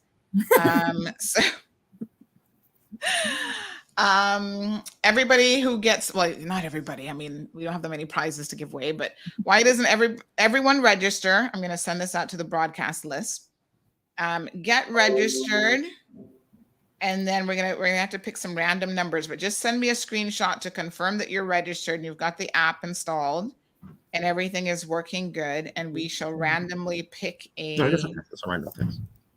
we'll pick a winner for a gift certificate. So I'm supposed to go by Cardinall House today to pick up a gift certificate for our other prize winner from over the weekend. This young lady accurately guessed which post had, oh my gosh, at the time it had 13 million views or something ridiculous. It was a video on CMR. And I can tell you guys that since then it's gone up to like over 20 million views for a single video. Wow. It's crazy. Yeah. It has. Let me see if I can tell you how many views now. It's the most views that we've ever had on a video for sure. Awesome. Congrats. Yeah, it's unbelievable. But it's a lot. Last time I checked, I think it was about 20 million views. But yeah. So young lady, she won $100 cold cash and a gift certificate, dinner for two at Cardinall House. So awesome. That's a pretty awesome prize. Yeah, I know. I wish that was me. So again, folks, that's the link. Go ahead and get registered. You're welcome, Evelyn. She's not getting the confirmation email verification code. Yes. Did she visit the website? Okay, so now it looks like she's got it. Okay, awesome. All right, Jamila is registered. Good job, Evelyn. Emma says, I went all the way through this twice and I'm not getting the option to enter the code. So let's just make sure, Emma, that you did the online registration first. Yes. And she can contact us directly again at neens@gov.ky. Yes. Phone number 244. If you want to call us directly, it could be 244-3160. And again, we can walk her through the whole process. Mm-hmm. Yeah. So I should be getting a notification soon of something. Yes. Is your phone on silent? Yes. Just for these purposes, if you could just put it on audible. I'm gonna punch that button right now. All right. I'm gonna put it on the highest alert. So okay. I'm gonna send that now. We got lots of people listening who want that link. Whoa. This will wake anybody up. You definitely can't be sleeping with that going off. That'll wake you up. No, I think it's going to scare a few people on Thursday who've downloaded it and forgotten they've downloaded it. All right, so let me just do a screenshot to show you guys. So you heard that, and it came up as a notification on my phone. I think that's something that you can repeat until you acknowledge. So if there's a large-scale emergency like a tsunami, and you're downstairs, it goes off once. It goes off. We can set like every 2 minutes or every 10 minutes for demonstration. So just in the event of something large scale. or significant. But again, we wouldn't put that on until it's a really large scale event. That kind of alert is saved for the the nuclear attacks or whatever else we big tsunami, whatever. Nothing minor. All right. So You can yes. I was gonna say, you can look at your email as well, but again, I'll have if you something want to by share that. email. Yeah. If you want to share that, given that. So it keeps going on. So I'll end it. Oh, it'll keep going off until You or is that another one? acknowledge it. Knowledge, but we can actually And it's based on on our any- side. any- Oh, I see. Okay, so Yeah. let me show you guys. I'm going to show you a quick screenshot here. This is what I was missing.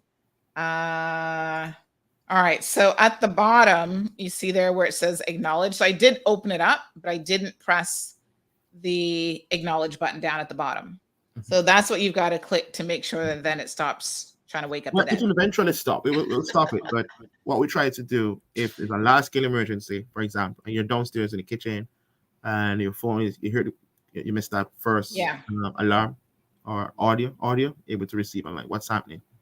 So we're trying to ensure everybody is safe. So if you miss it once, you won't miss it twice. Yes. Awesome. Okay, this is good. And the colors, well, you're seeing they're red, so that's a high level. Yes. Orange, So they come in different colors. Exactly. Purple is like low scale. So if there's like a tropical storm a couple of days out, it would be like a soft tone. Beep beep. But this, again, I know we appreciate the narrative there as topical storm watch, but we'd only use the high alert if it was a rapid intensification of a storm as opposed to a regular watch. Right. Yeah. But just for the purpose of this exercise. Yes. Awesome. All right. That looks good. Fantastic. Okay. So I'm all registered and good to go. Yes. You're fantastic. And thank you. All right. again. So everyone, go and register right now. Someone else, let me just see. Yep, you're good to go. Very good. Anybody else having any issues? Yes, awesome. I think everybody's getting registered. Is there anything else we need to know about the process? We've verified, we've entered the code. That was pretty easy. Just remember tomorrow morning that around 9 o'clock there will be an alert. So don't be jump out your seat and have a heart attack. Yes. So they're testing it tomorrow morning. So we'll be on air probably when that happens. Yeah. So we'll remind everyone, don't run to the nearest airport. It's just a test. Exactly. Fantastic. Thank you guys so much for this. We really appreciate it. So we want to encourage everyone, folks. This is an important initiative that the government has launched. There we go. 4 simple steps to get the official emergency alert system going. You can do text messaging, you can do email alerts, and then you can do the app-based alerts as well. Please remember that don't forget the elderly people in your community or people who are not necessarily tech savvy who may need your help. So Granny, you bought her that new fancy phone for Christmas and she still doesn't know how to use it. Please go and help Grandma get set up with the National Emergency Notification System.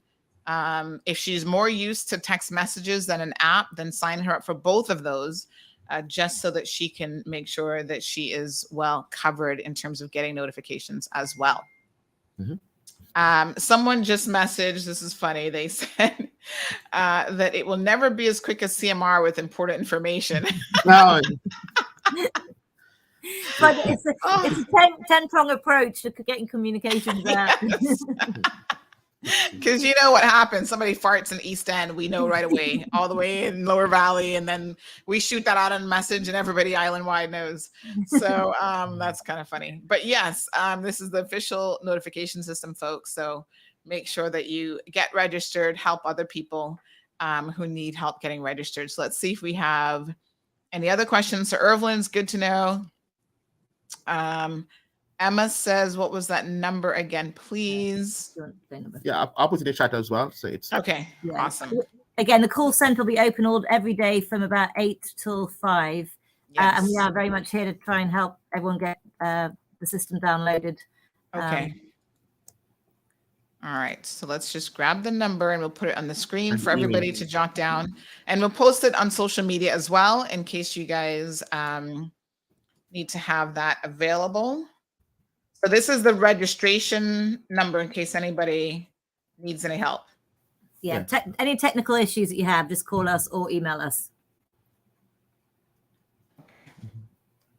All right, so we'll put that scrolling across the screen. And we do have a lot of international people that listen to the program. So I'll put the area code in there so that you guys can get on it. Yes, there you go.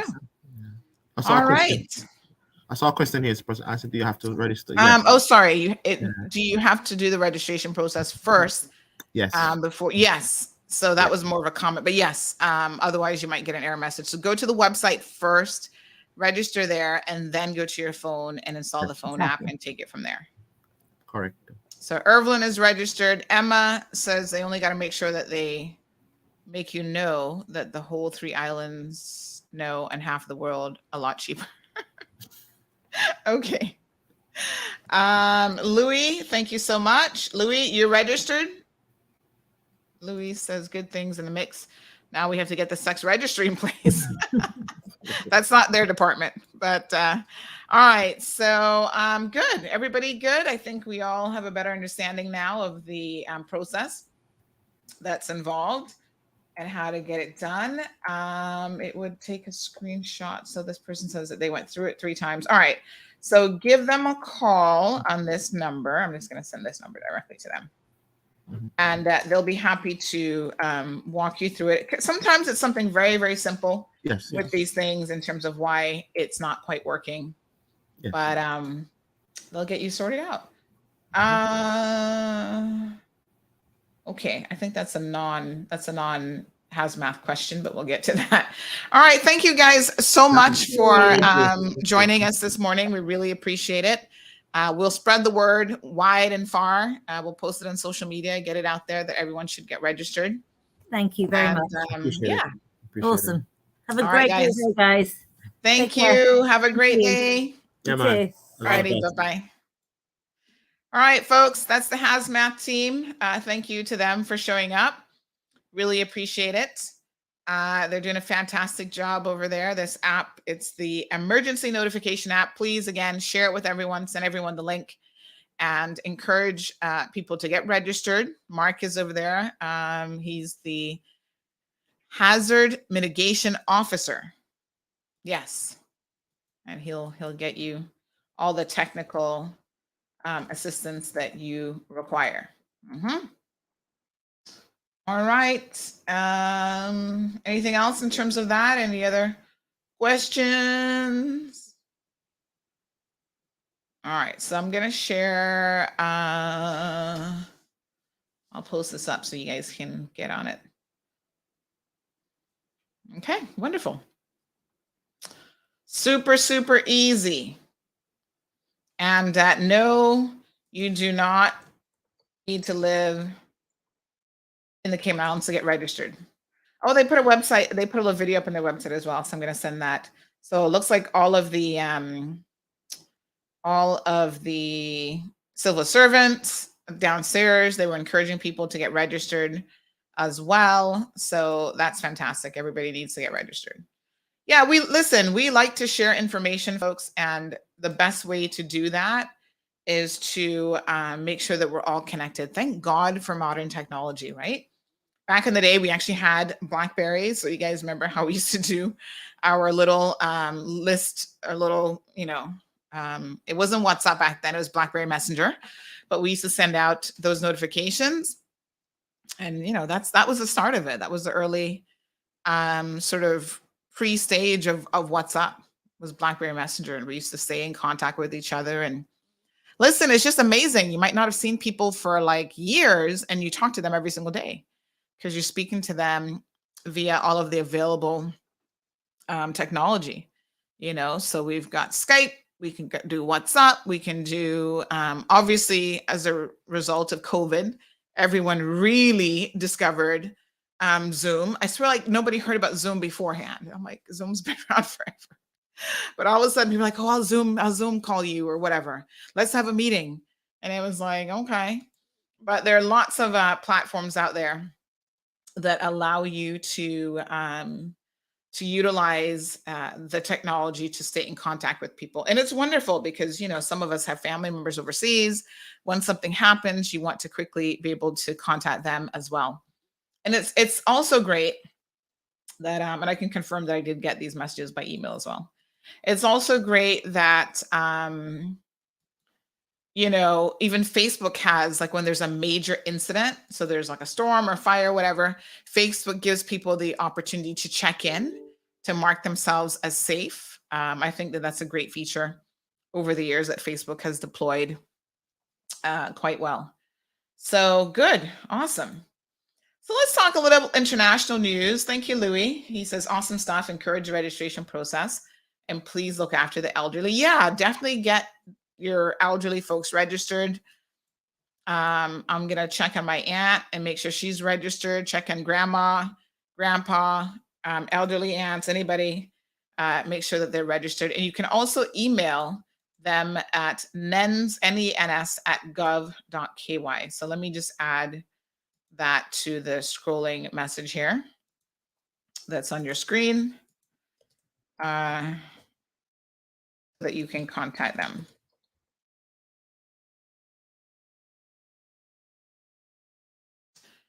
Beautiful. Wonderful. There we go. Awesome. All right, get registered. Okay, so listen, a lot has still been going on in Ukraine. I feel like we haven't really spoken about it this week, so let's take a few minutes. First of all, the American government has recognized that their efforts to continue to cut off Russia as much as possible is really, really important. Now, I think that it's working, and I mean, it hasn't stopped the war yet, but it's one of those things that Russia's going to really regret this war. I don't even know what the point is. They're trying to get nuclear capability. Why? Why would you destroy the entire world for greed? It just doesn't make any sense. But the UK is planning on, just this morning, breaking news, according to the BBC, the UK is going to phase out Russian oil imports by the end of the year. That's what their minister said. And that is part of their response to the invasion of Ukraine. So every single organization and company that has been put in the country of Russia, which includes the average people as well. Everybody's like, oh, but Putin doesn't care. He's going to care in a minute if he doesn't already. I think he does care. Because honestly, his people are going to be under immense pressure. Well, he's cut them off purposely from Facebook because he said that they were not with his agenda, apparently. And he's also threatened to put anybody in jail for 15 years who does not agree with the Ukrainian invasion and I guess makes their opinions publicly known. This man is crazy. I'm just saying. So that's unbelievable. But yes, he is going to be doing that. So the Americans, also looking to get rid of their dependence on Russian oil, have actually gone to Venezuela. What a mess this is going to be. Because I think you have to be careful. Now, this goes back to our dependence on oil, and we got the same problem right here, and why we need to look at alternative options, renewable energy, and so on, because our dependence on oil is one of the things that creates people like Vladimir Putin in the first place. Let's just be honest. Or a Saddam Hussein in the Middle East. There's only so many spots that can really provide the world with reliable sources of oil, and Venezuela is one of those that's obviously very, very close to the United States and even close to us. It's also one of the poorest countries in the world, despite being so oil rich, because I think the presidents and, administrators of the country who run the country's affairs have really done a horrible job of managing and spreading the wealth of what is generated by oil to all of the people. So the poor people of Venezuela are living in dismal circumstances, and most of them are trying to get the heck out of Venezuela, and they want to go anywhere but Venezuela. So the Americans sent a convoy, and they started diplomatic talks. which are the first diplomatic talks between the two countries in at least 3 years. And they went on, I think they went on Monday, and then they started talks right away, because now this is like, oh, let's get rid of Russian oil situation. So by Tuesday, as a gesture of goodwill, so yesterday, the Venezuelan government released 2 prisoners that they'd been holding. Now, I don't really know the backstory on this, but according to the news, they have released Gustavo Cardenas, who was from a group of 6 oil executives from Citgo, which is a U.S. refining company owned by Venezuela's state oil firm. And he was arrested on a business trip to Caracas in 2017. The other guy, Jorge Fernandez, who's a Cuban American, was detained in 2021 for bringing a drone into Venezuela. They're kind of like the Russians and the Cuban government, and that they'll arrest you for just about anything. So their release comes the same day that President Joe Biden said the United States will not be importing oil from Russia because of its war on Ukraine, and U.S. officials are exploring whether to turn to Venezuela as a potential alternative supplier as gasoline prices soar. So the last I checked, it was $130 a barrel for crude oil. In a week, it went from 100, it was escalated up to 100, and then up to $130. That's a lot, folks. And what that means is that at the pumps, we're all going to feel it. And this is no joke. In the US, some places are over $7 a gallon already for oil. So Lord Jehovah, you know, with Cayman, if it's $7 places in the US, for us, that's soon going to be that's soon going to be a good probably $12 or something ridiculous. This has the potential to really escalate pricing beyond anything that we've probably even seen in our lifetime. Now, I got to show you guys a little bit of humor. You know, you've got to sometimes find the humor in a lot of things in life. But have a look at this. This was super funny. Somebody posted this. This was Jason Hislop. He posted this on Instagram, and he made me laugh when I saw it. But a lot of people are like concerned. And those of you who have those really big vehicles, now you're like, oh, I should have bought myself a little Kia Sport or something, or a Honda Fit. Trust me, this is when you don't want that gas tank being too big. But this is what he posted on Instagram. Hilarious. He says, if you see me doing this, mind your business. I'm just trying to buy gas to get to work. So this is him on the stripper pole, trying to find the money to get gas to go to work the other full-time job. So bit of tongue-in-cheek humor there, folks, but people really starting to feel the pinch that this is a real possibility, that we're going to be struggling to pay because fuel impacts everything. Importing goods from overseas, not just filling up the tank, what a mess. Anyway, Moya says the end of the year. So what are they saying? They're willing to allow the war to prolong that long. I'm assuming that if they could do it any quicker, they would, but it's probably not the easiest thing in the world to completely cut off your oil supply from a country. But I think what they are going to do is send a very clear message to people like Vladimir Putin that when you do things like this, there will be long-term consequences for such egregious and bad behavior.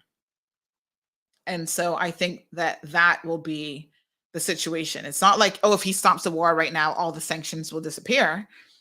They're saying, no, we're going to send you a very clear message that your behavior is horrendous. And, we're not going to allow it to continue. So Venezuela is not the best with human rights. So this is obviously a number of, let me turn my phone ringer back off. That is a number of initiatives underway. I mean, everybody has been stopping. There's one that I saw yesterday that it was like it took these companies a while to stop the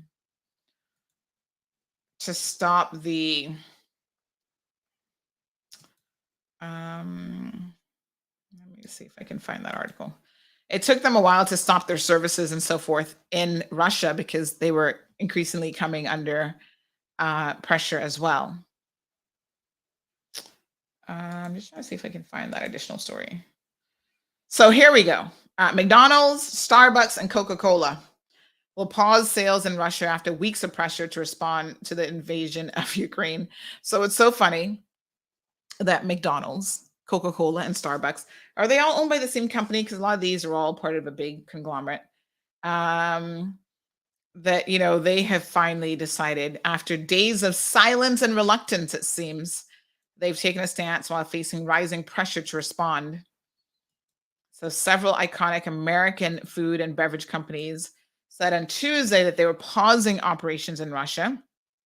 So McDonald's has been in Russia for 3 decades, was the first to say that it would temporarily close its 850 restaurants in the country, including those it owns and those owned by franchisees. Starbucks soon followed, saying that the 130 restaurants, that it has in Russia, which are owned and operated by the Kuwaiti conglomerate. What is this group called? The Al-Shaya group would immediately close, and Coca-Cola then followed suit. So this has a trickle down effect, because I'm sure now that Kuwaiti company is not happy that 130 of their Starbucks restaurants will be closed because of Russia and their foolishness. So it's not just Russians that are going to suffer. It's all of us everywhere in the world because of Russia's actions. And so the pressure continues to be placed on their government to, do the right thing. So late in the day, PepsiCo said that they've been selling Pepsi in Russia since the early 1970s, so that it would suspend soda sales, including 7-Up. Do they drink a lot of 7-Up in Russia? But it said it would continue its operations that manufacture milk, dairy products, and baby formula and food as part of the humanitarian effort, but also to keep its 20,000 manufacturing and 40,000 farm workers employed. Here's an idea. Stop all production, because I'm sure those 20,000 manufacturing and 40,000 farm workers are all Russians in Russia. Stop the manufacturing, still pay them, but stop the manufacturing and let them know that the real consequence of this continued aggression on the Ukrainian people will be that at some point it's all going to come to a stop. I bet you all of a sudden Putin would have a hard time trying to incarcerate 20,000 people. I don't think even Russia has enough jails for that. So believe it or not, McDonald's opened its first restaurant in Russia in 1980 in Pushkin Square in Moscow, and it became a symbol of Western culture to the Russian people. Imagine that, at McDonald's. For 66 years, they say we've operated with the belief that communities are better when there's a McDonald's nearby. And he noted the company employed 62,000 people in the country, worked with hundreds of local Russian suppliers and partners, and several million of Russia's customers every day. Wow. You'd be surprised what shutting down the McDonald's might do. Those people are going to be pissed off at Vladimir and might go looking for him. Investors, as well as social media users, have ramped up pressure on businesses to pull out of Russia, especially fast food chains, which have been criticized for lagging behind other companies with decisions about their Russian operations. So we'd heard over the weekend, Netflix had pulled out, they'd cease operations, and who else was it? There's quite a few that have pulled out already. The European Union is trying to seek independence from Russian oil and gas. And in the US, the gas price hit $4.17 a gallon. We've seen prices way over that already. Amazon Web Services blocked new signups from Russia and Belarus because Belarus apparently is thinking about joining Russia in this demented situation.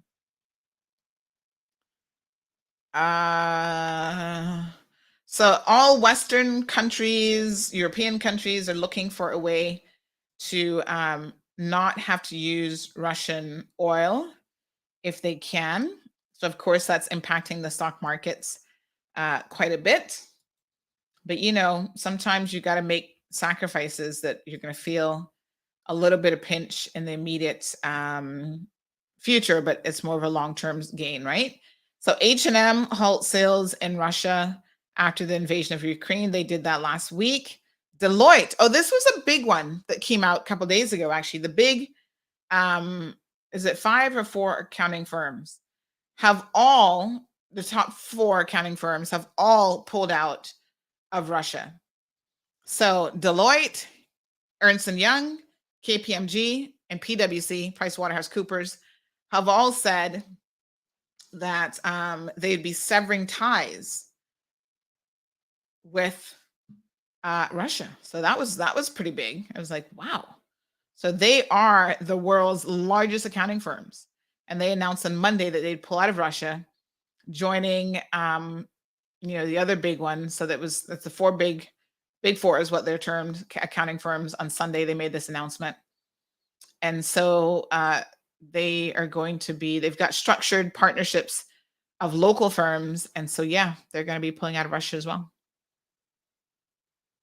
Ernst & Young said that they will no longer serve Russian government clients, state-owned enterprises, or sanctioned entities or individuals anywhere in the world.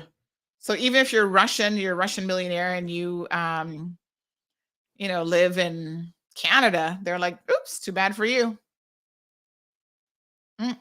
So Ernst & Young issued a statement. EY issued a statement on their LinkedIn account. There are more than 4,700 workers in its network in Russia. Deloitte has about 3,000 professionals in Russia and Belarus, and their chief executive officer said that they would be making a similar move. KPMG says it has more than 4,500 people working in Russia and Belarus, and PwC has 3,700 workers in Russia. So, is it going to hurt the Russian people? Absolutely. But maybe that's how you get to him, because at the top of the food chain when it comes to the Russian people are these super uber wealthy billionaires, these oligarchs and whatever. The money is like ridiculous. They've got yachts the size of properties we would never see in our lives. And they're going to start feeling some serious pressure here, not having access to accounting firms and all sorts of stuff. So on the finance side, American Express, MasterCard, and Visa all announced on Sunday that they would suspend operations in Russia, meaning that their branded cards issued by Russian banks would not work in other countries, and cards issued elsewhere would not work for purchases in Russia. Damn. Let me think about that for a second. So MasterCard, Visa, and American Express, you can't use it. So if it's issued by a Russian bank, right, it's not going to work anywhere else. So if you're a Russian national and you're in California right now, say you were vacationing when your president decided to go off on a frolic of his own and do this madness, and you only have your Russian MasterCard or Visa, you can't use it anymore. And no other bank, because you're Russian, is going to issue you a card right now. They're freezing assets. Oh my God, this is an amazing response, really. But this is what's required when you're dealing with a tyrant like Vladimir Putin. So, yes. And then if you have a card and you're stuck in Russia, then you're out of luck too. Entertainment. So Netflix on Sunday suspended service. The Walt Disney Company said last week they had paused the release of movies in the country.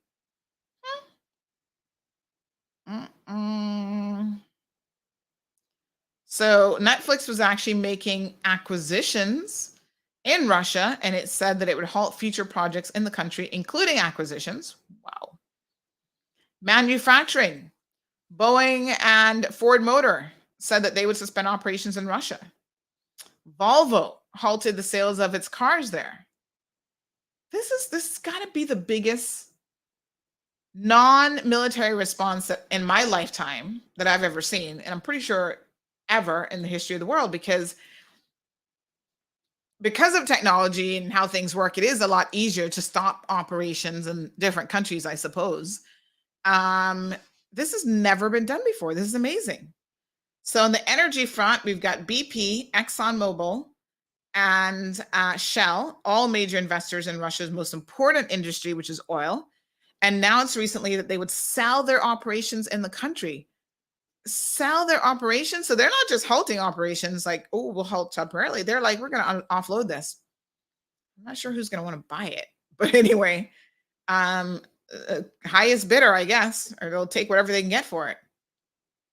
The impact of this is going to be really long term, because for BP, Exxon, and Shell, we're going to sell our operations. That means that we ain't going back anytime soon.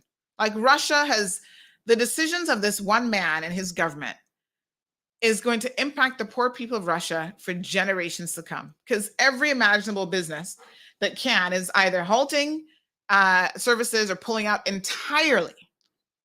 Retail, the French luxury giants, Hermes and Louis Vuitton, what a mess, said on Friday that they would temporarily close their stores in Russia. Similar moves by IKEA and TJ Maxx, or TJX. Who's TJX? Oh, they're the owner of TJ Maxx and Marshalls. Child. Red Square in Moscow, is that like the rich area? Yeah, you're not going to be able to buy any Louis Vuitton handbags or anything. So Louis Vuitton has estimated more than 120 stores in Russia. Really?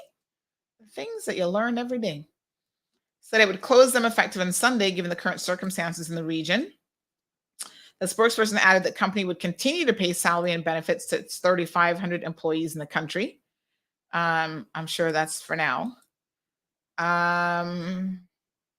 Hermes said it would, via LinkedIn post, that it would temporarily close its stores and pause commercial activity in Russia as of Friday.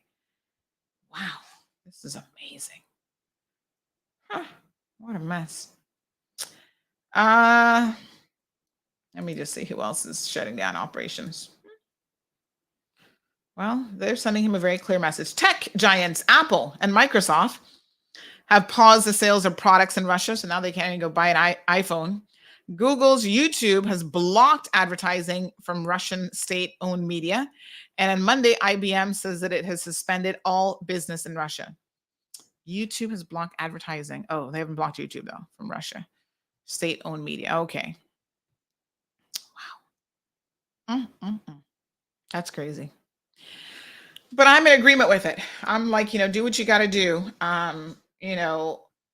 Everybody else getting involved with a military response is probably not the way that we want to go, because that won't end well for anyone.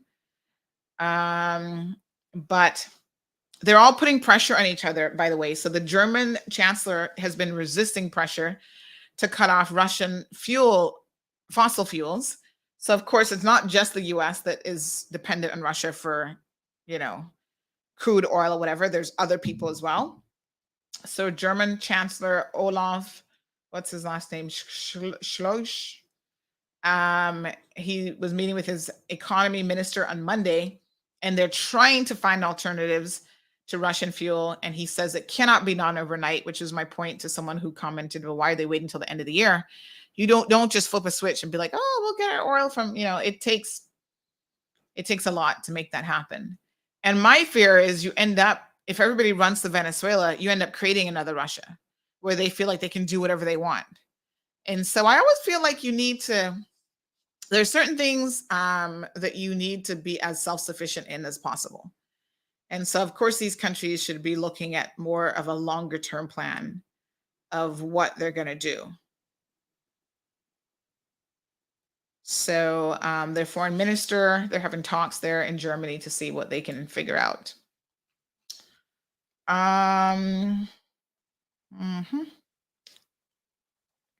So energy prices jump amid fears of a cutoff of Russian supplies.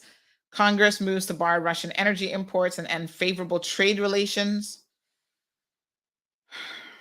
and stocks extend their route as the Ukraine war and economic fallout intensify. There's a lot that's going on here. There was another story that I was reading the other day. What was that one again?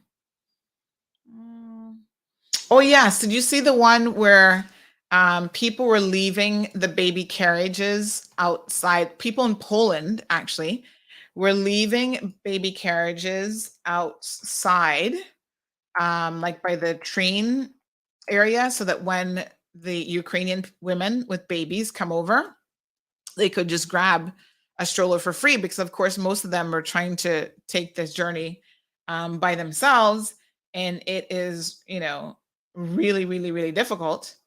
And so there's a whole row of like baby strollers lined up at the train station so that they can just grab a stroller and not have to carry a sleeping baby in their arms. They can put them in a stroller. So that was pretty cool. There have been people who've been booking. I even saw this in a women's group here. There was an event, a fundraiser over the weekend for to help the Ukrainian people, and I know the governor was involved in that. And there have also been people who have been booking Airbnb. Oh, what is this? Oh, I can't even see that. What is that? There is people who are booking Airbnb. They're not actually going to Ukraine, obviously, but they're still booking them to put some money into the pockets of the Ukrainian people. So the ugly truth says it's important to also consider the impact that Americans' foreign policies had in Venezuela. While the leaders may be questionable, the strangling policies of America have amplified suffering. Listen, ugly truth, I get it, but I also think that if the United States has such power, I hope that they use it in a humane way, and there are some considerations, but the people in each country elect who they elect, or they allow people, dictators, to run rampant in their countries, and they have to realize that the rest of the world just isn't going to sit back and allow it to happen. There will be sanctions in place. And sometimes I can't find a logical argument against the sanctions. Yes, I understand that it ultimately hurts the people, but sometimes the people have to suffer in order for them to recognize, well, this isn't the type of leadership that we want. We need to get rid of these people.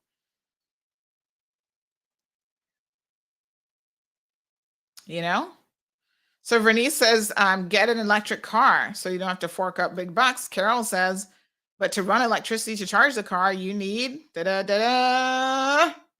oil. True. Of course, CUC is going to go up. And it's not really so much about them jumping on it. The cost of flight's everything. Oil is pervasive in our lives. All right. So Kevin just sent me this list. Let's check this out. Over 300 companies have withdrawn from Russia, but some remain. So this is as of today's date. This is Yale School of Management. Thank you, Yale, for this comprehensive list. So download the list by clicking here. So we have everyone. Oh my God. Companies that have curtailed Russian operations. Airbnb, Airbus, Alaska Airlines. Oh my God, this is extensive. Amazon, AMD, they're the chip makers. They are suspending sales of sensitive tech to Russia. Good. Because, they can't build certain things, especially weaponry, if they don't, let me see if I can increase this. If they don't have the technology. American Airlines, American Express, Anheuser-Busch, no beer for you. Oh, speaking of beer, did you guys hear that in some American bars, they were actually throwing out Russian vodka? And they were, there was a whole story about this. So Stoli, whatever, they have that Stoli brand. They were rebranding their beer, or their vodka or whiskey. What was it? Hold on. Vodka. So they were actually rebranding their vodka and they announced this yesterday, I believe it was, in an effort to because everybody's boycotting Russian products. So people are literally throwing out Russian vodka in the streets. And so they have rebranded in an effort to in a direct response of Russia's invasion in Ukraine. So yeah, they made that announcement.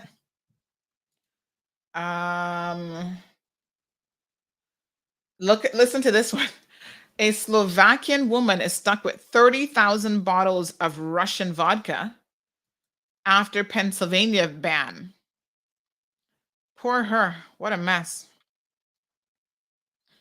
So she has some Russian brand here that she was selling, and now she can't give it away. She's a 74-year-old Slovakian immigrant and longtime resident of Beaver Falls, Pennsylvania. And she's also the sole proprietor of something called Justi and Okshaka vodka, whatever. I don't know if that's anywhere near the pronunciation. Distilled and bottled in Russia and exclusively sold in Pennsylvania. Retails for $16.99 a bottle. During the pandemic, she averaged a modest 20 cases per week in statewide sales, mostly around Pittsburgh. Now, her lone customer has blacklisted her, and she is sitting on 30,000 bottles of the stuff. Last week, she faxed Governor Wolf a letter asking him to reconsider. She says, "Why are you sanctioning me? I'm definitely not an oligarch. We own no yachts or any boats or luxury cars.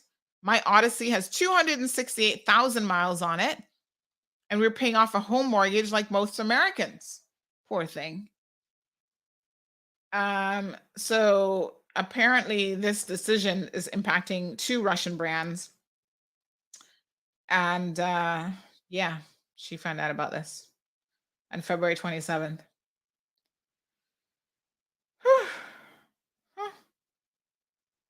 So she says that she got a phone call.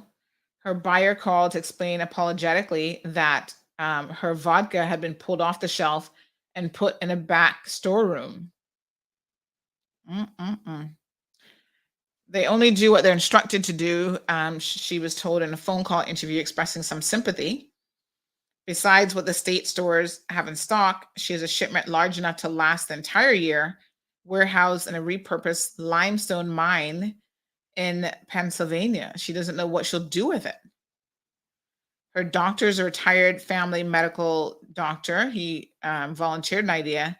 It'd be nice to dump a pallet in front of the government mansion.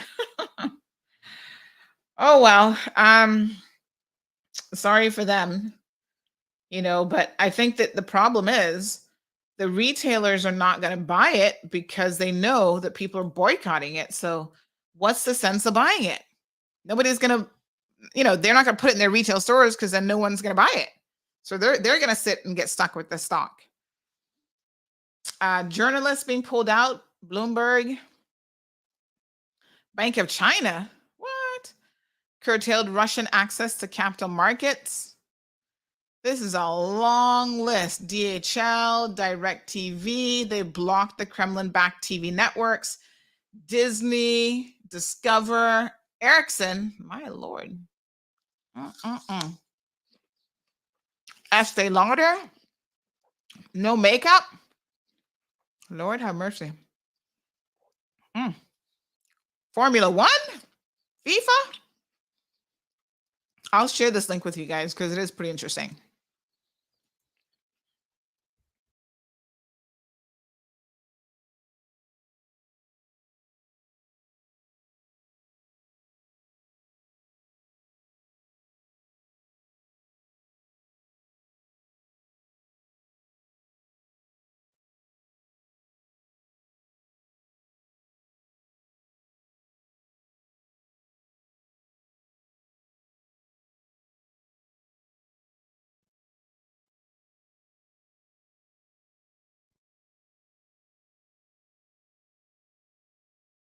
Oh, sorry.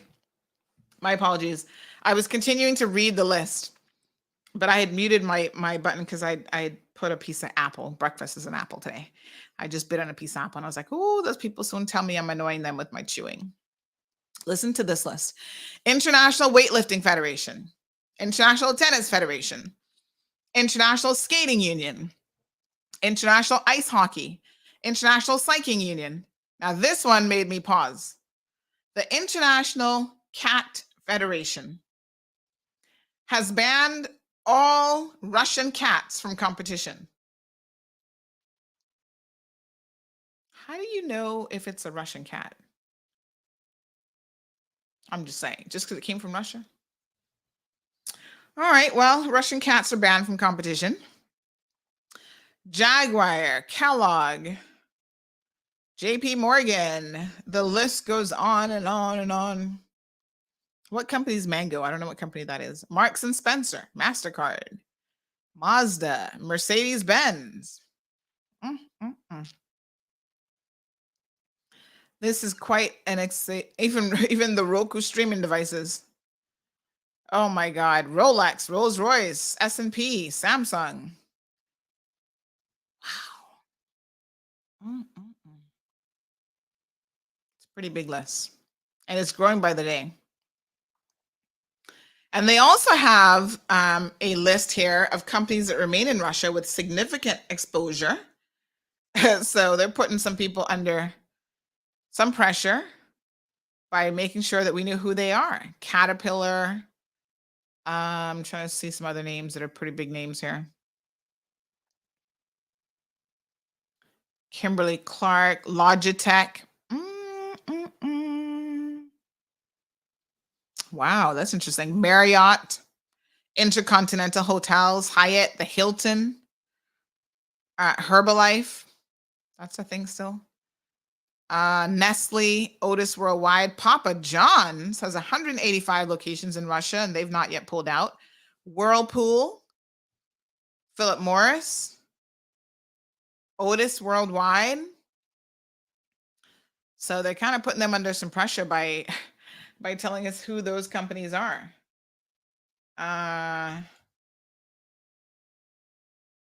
What a mess.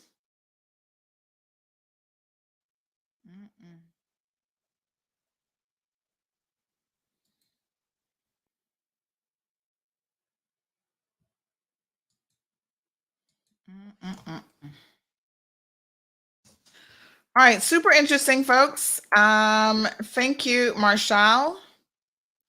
Even the cats are going to feel this mess. I know.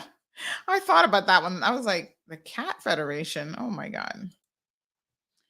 Richard says, no matter how bad it gets, remember you aren't fleeing your country, leaving everything behind with the clothes on your back and babies in your arm, not knowing if you'll ever return. This is the truth. And people are losing their lives. Over the weekend, we posted that there was some volunteers who were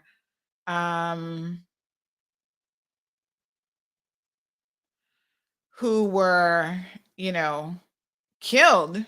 They were volunteering with a pet, like helping, like sheltered pets and stuff like that, taking them food. One woman, they shot at her car and killed her when all she was doing was delivering pet food. They killed an actor yesterday or the day before.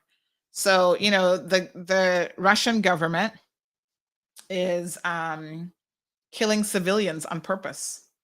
They're not just, going after sort of specific targets that are considered military targets. They're bombing schools and hospitals.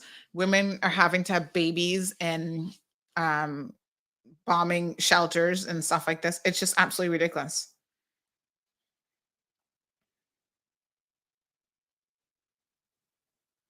China, by the way, is proceeding, I guess, a little bit cautiously, because remember now, last month, right when the Winter Olympics were beginning to open, their leader was meeting with Russian president. He actually had a banquet in Vladimir Putin's honor.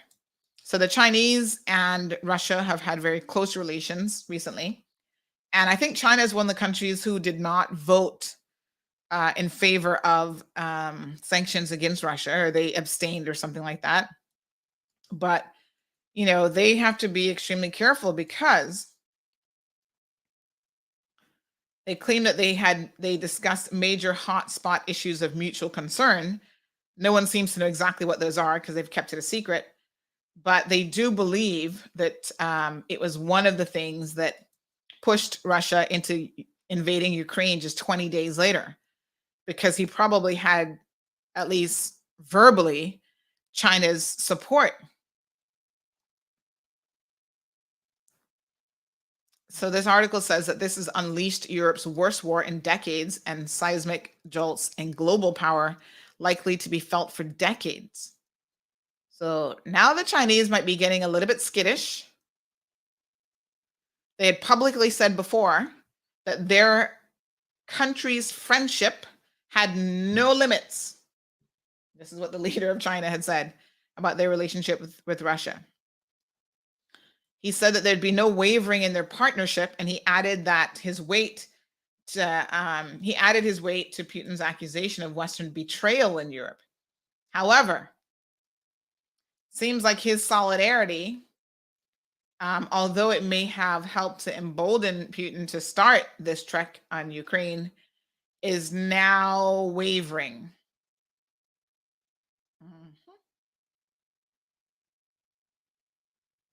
So we'll see. So, of course, they were sympathetic to Moscow's security demands, mocking Western warnings of war and accusing the United States of goading Russia. Over the past 2 weeks, China has sought to edge slightly away from Russia, and it softened its tone, expressing grief over civilian casualties. So, they're trying to pretend like they are this impartial party calling for peace talks and for the war to stop as much as possible. But, people are a little bit weary of the Chinese as well. So one person who's a former director for China on the National Security Council said that he's damned if he did know and he's damned if he didn't know. This is whether or not he'd been aware of Russia's plans to invade. If he did know and he didn't tell people, he's complicit. If he wasn't told by Putin, then it's an affront.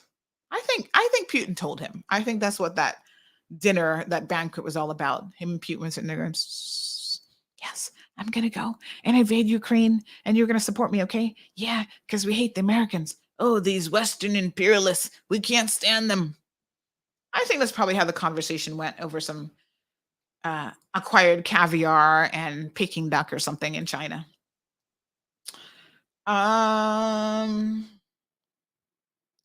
So a Western intelligence report concluded that Chinese officials had told their Russian counterparts in early February not to invade Ukraine before the end of the Olympics in Beijing. So that means that they kind of knew it was coming. Though it was not clear whether Putin had told the Chinese leader directly of any plans. Chinese officials rejected the claim that Beijing had forewarning as pure fake news. Well, I'm not too sure about that.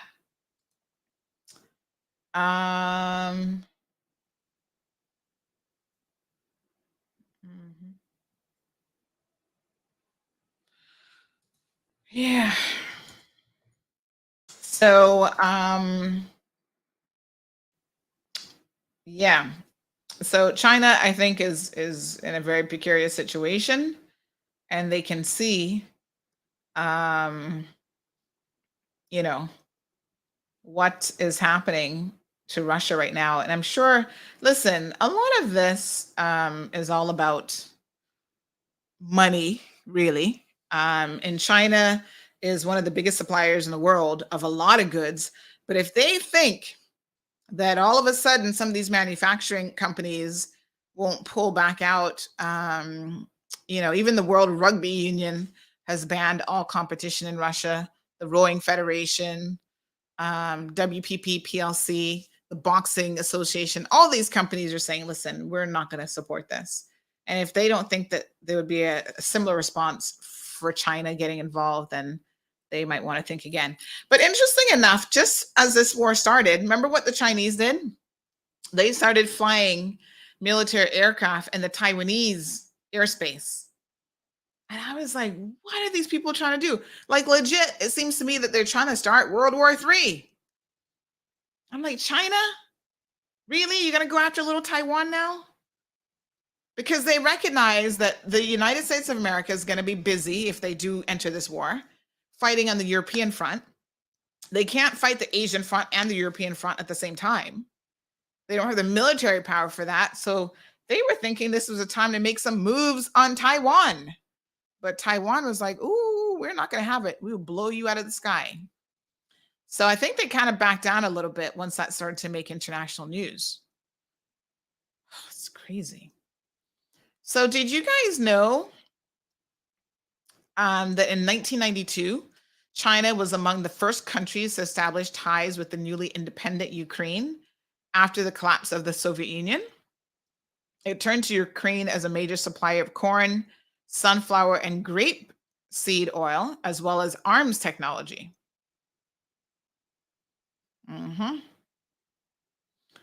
So apparently over the years, as a growing number of Ukrainians supported joining NATO, Chinese diplomats did not raise objections. So it's interesting. And it says here that Ukraine was trying to sit on the fence and avoid any sensitive issues with Beijing, and expected the same from China as well.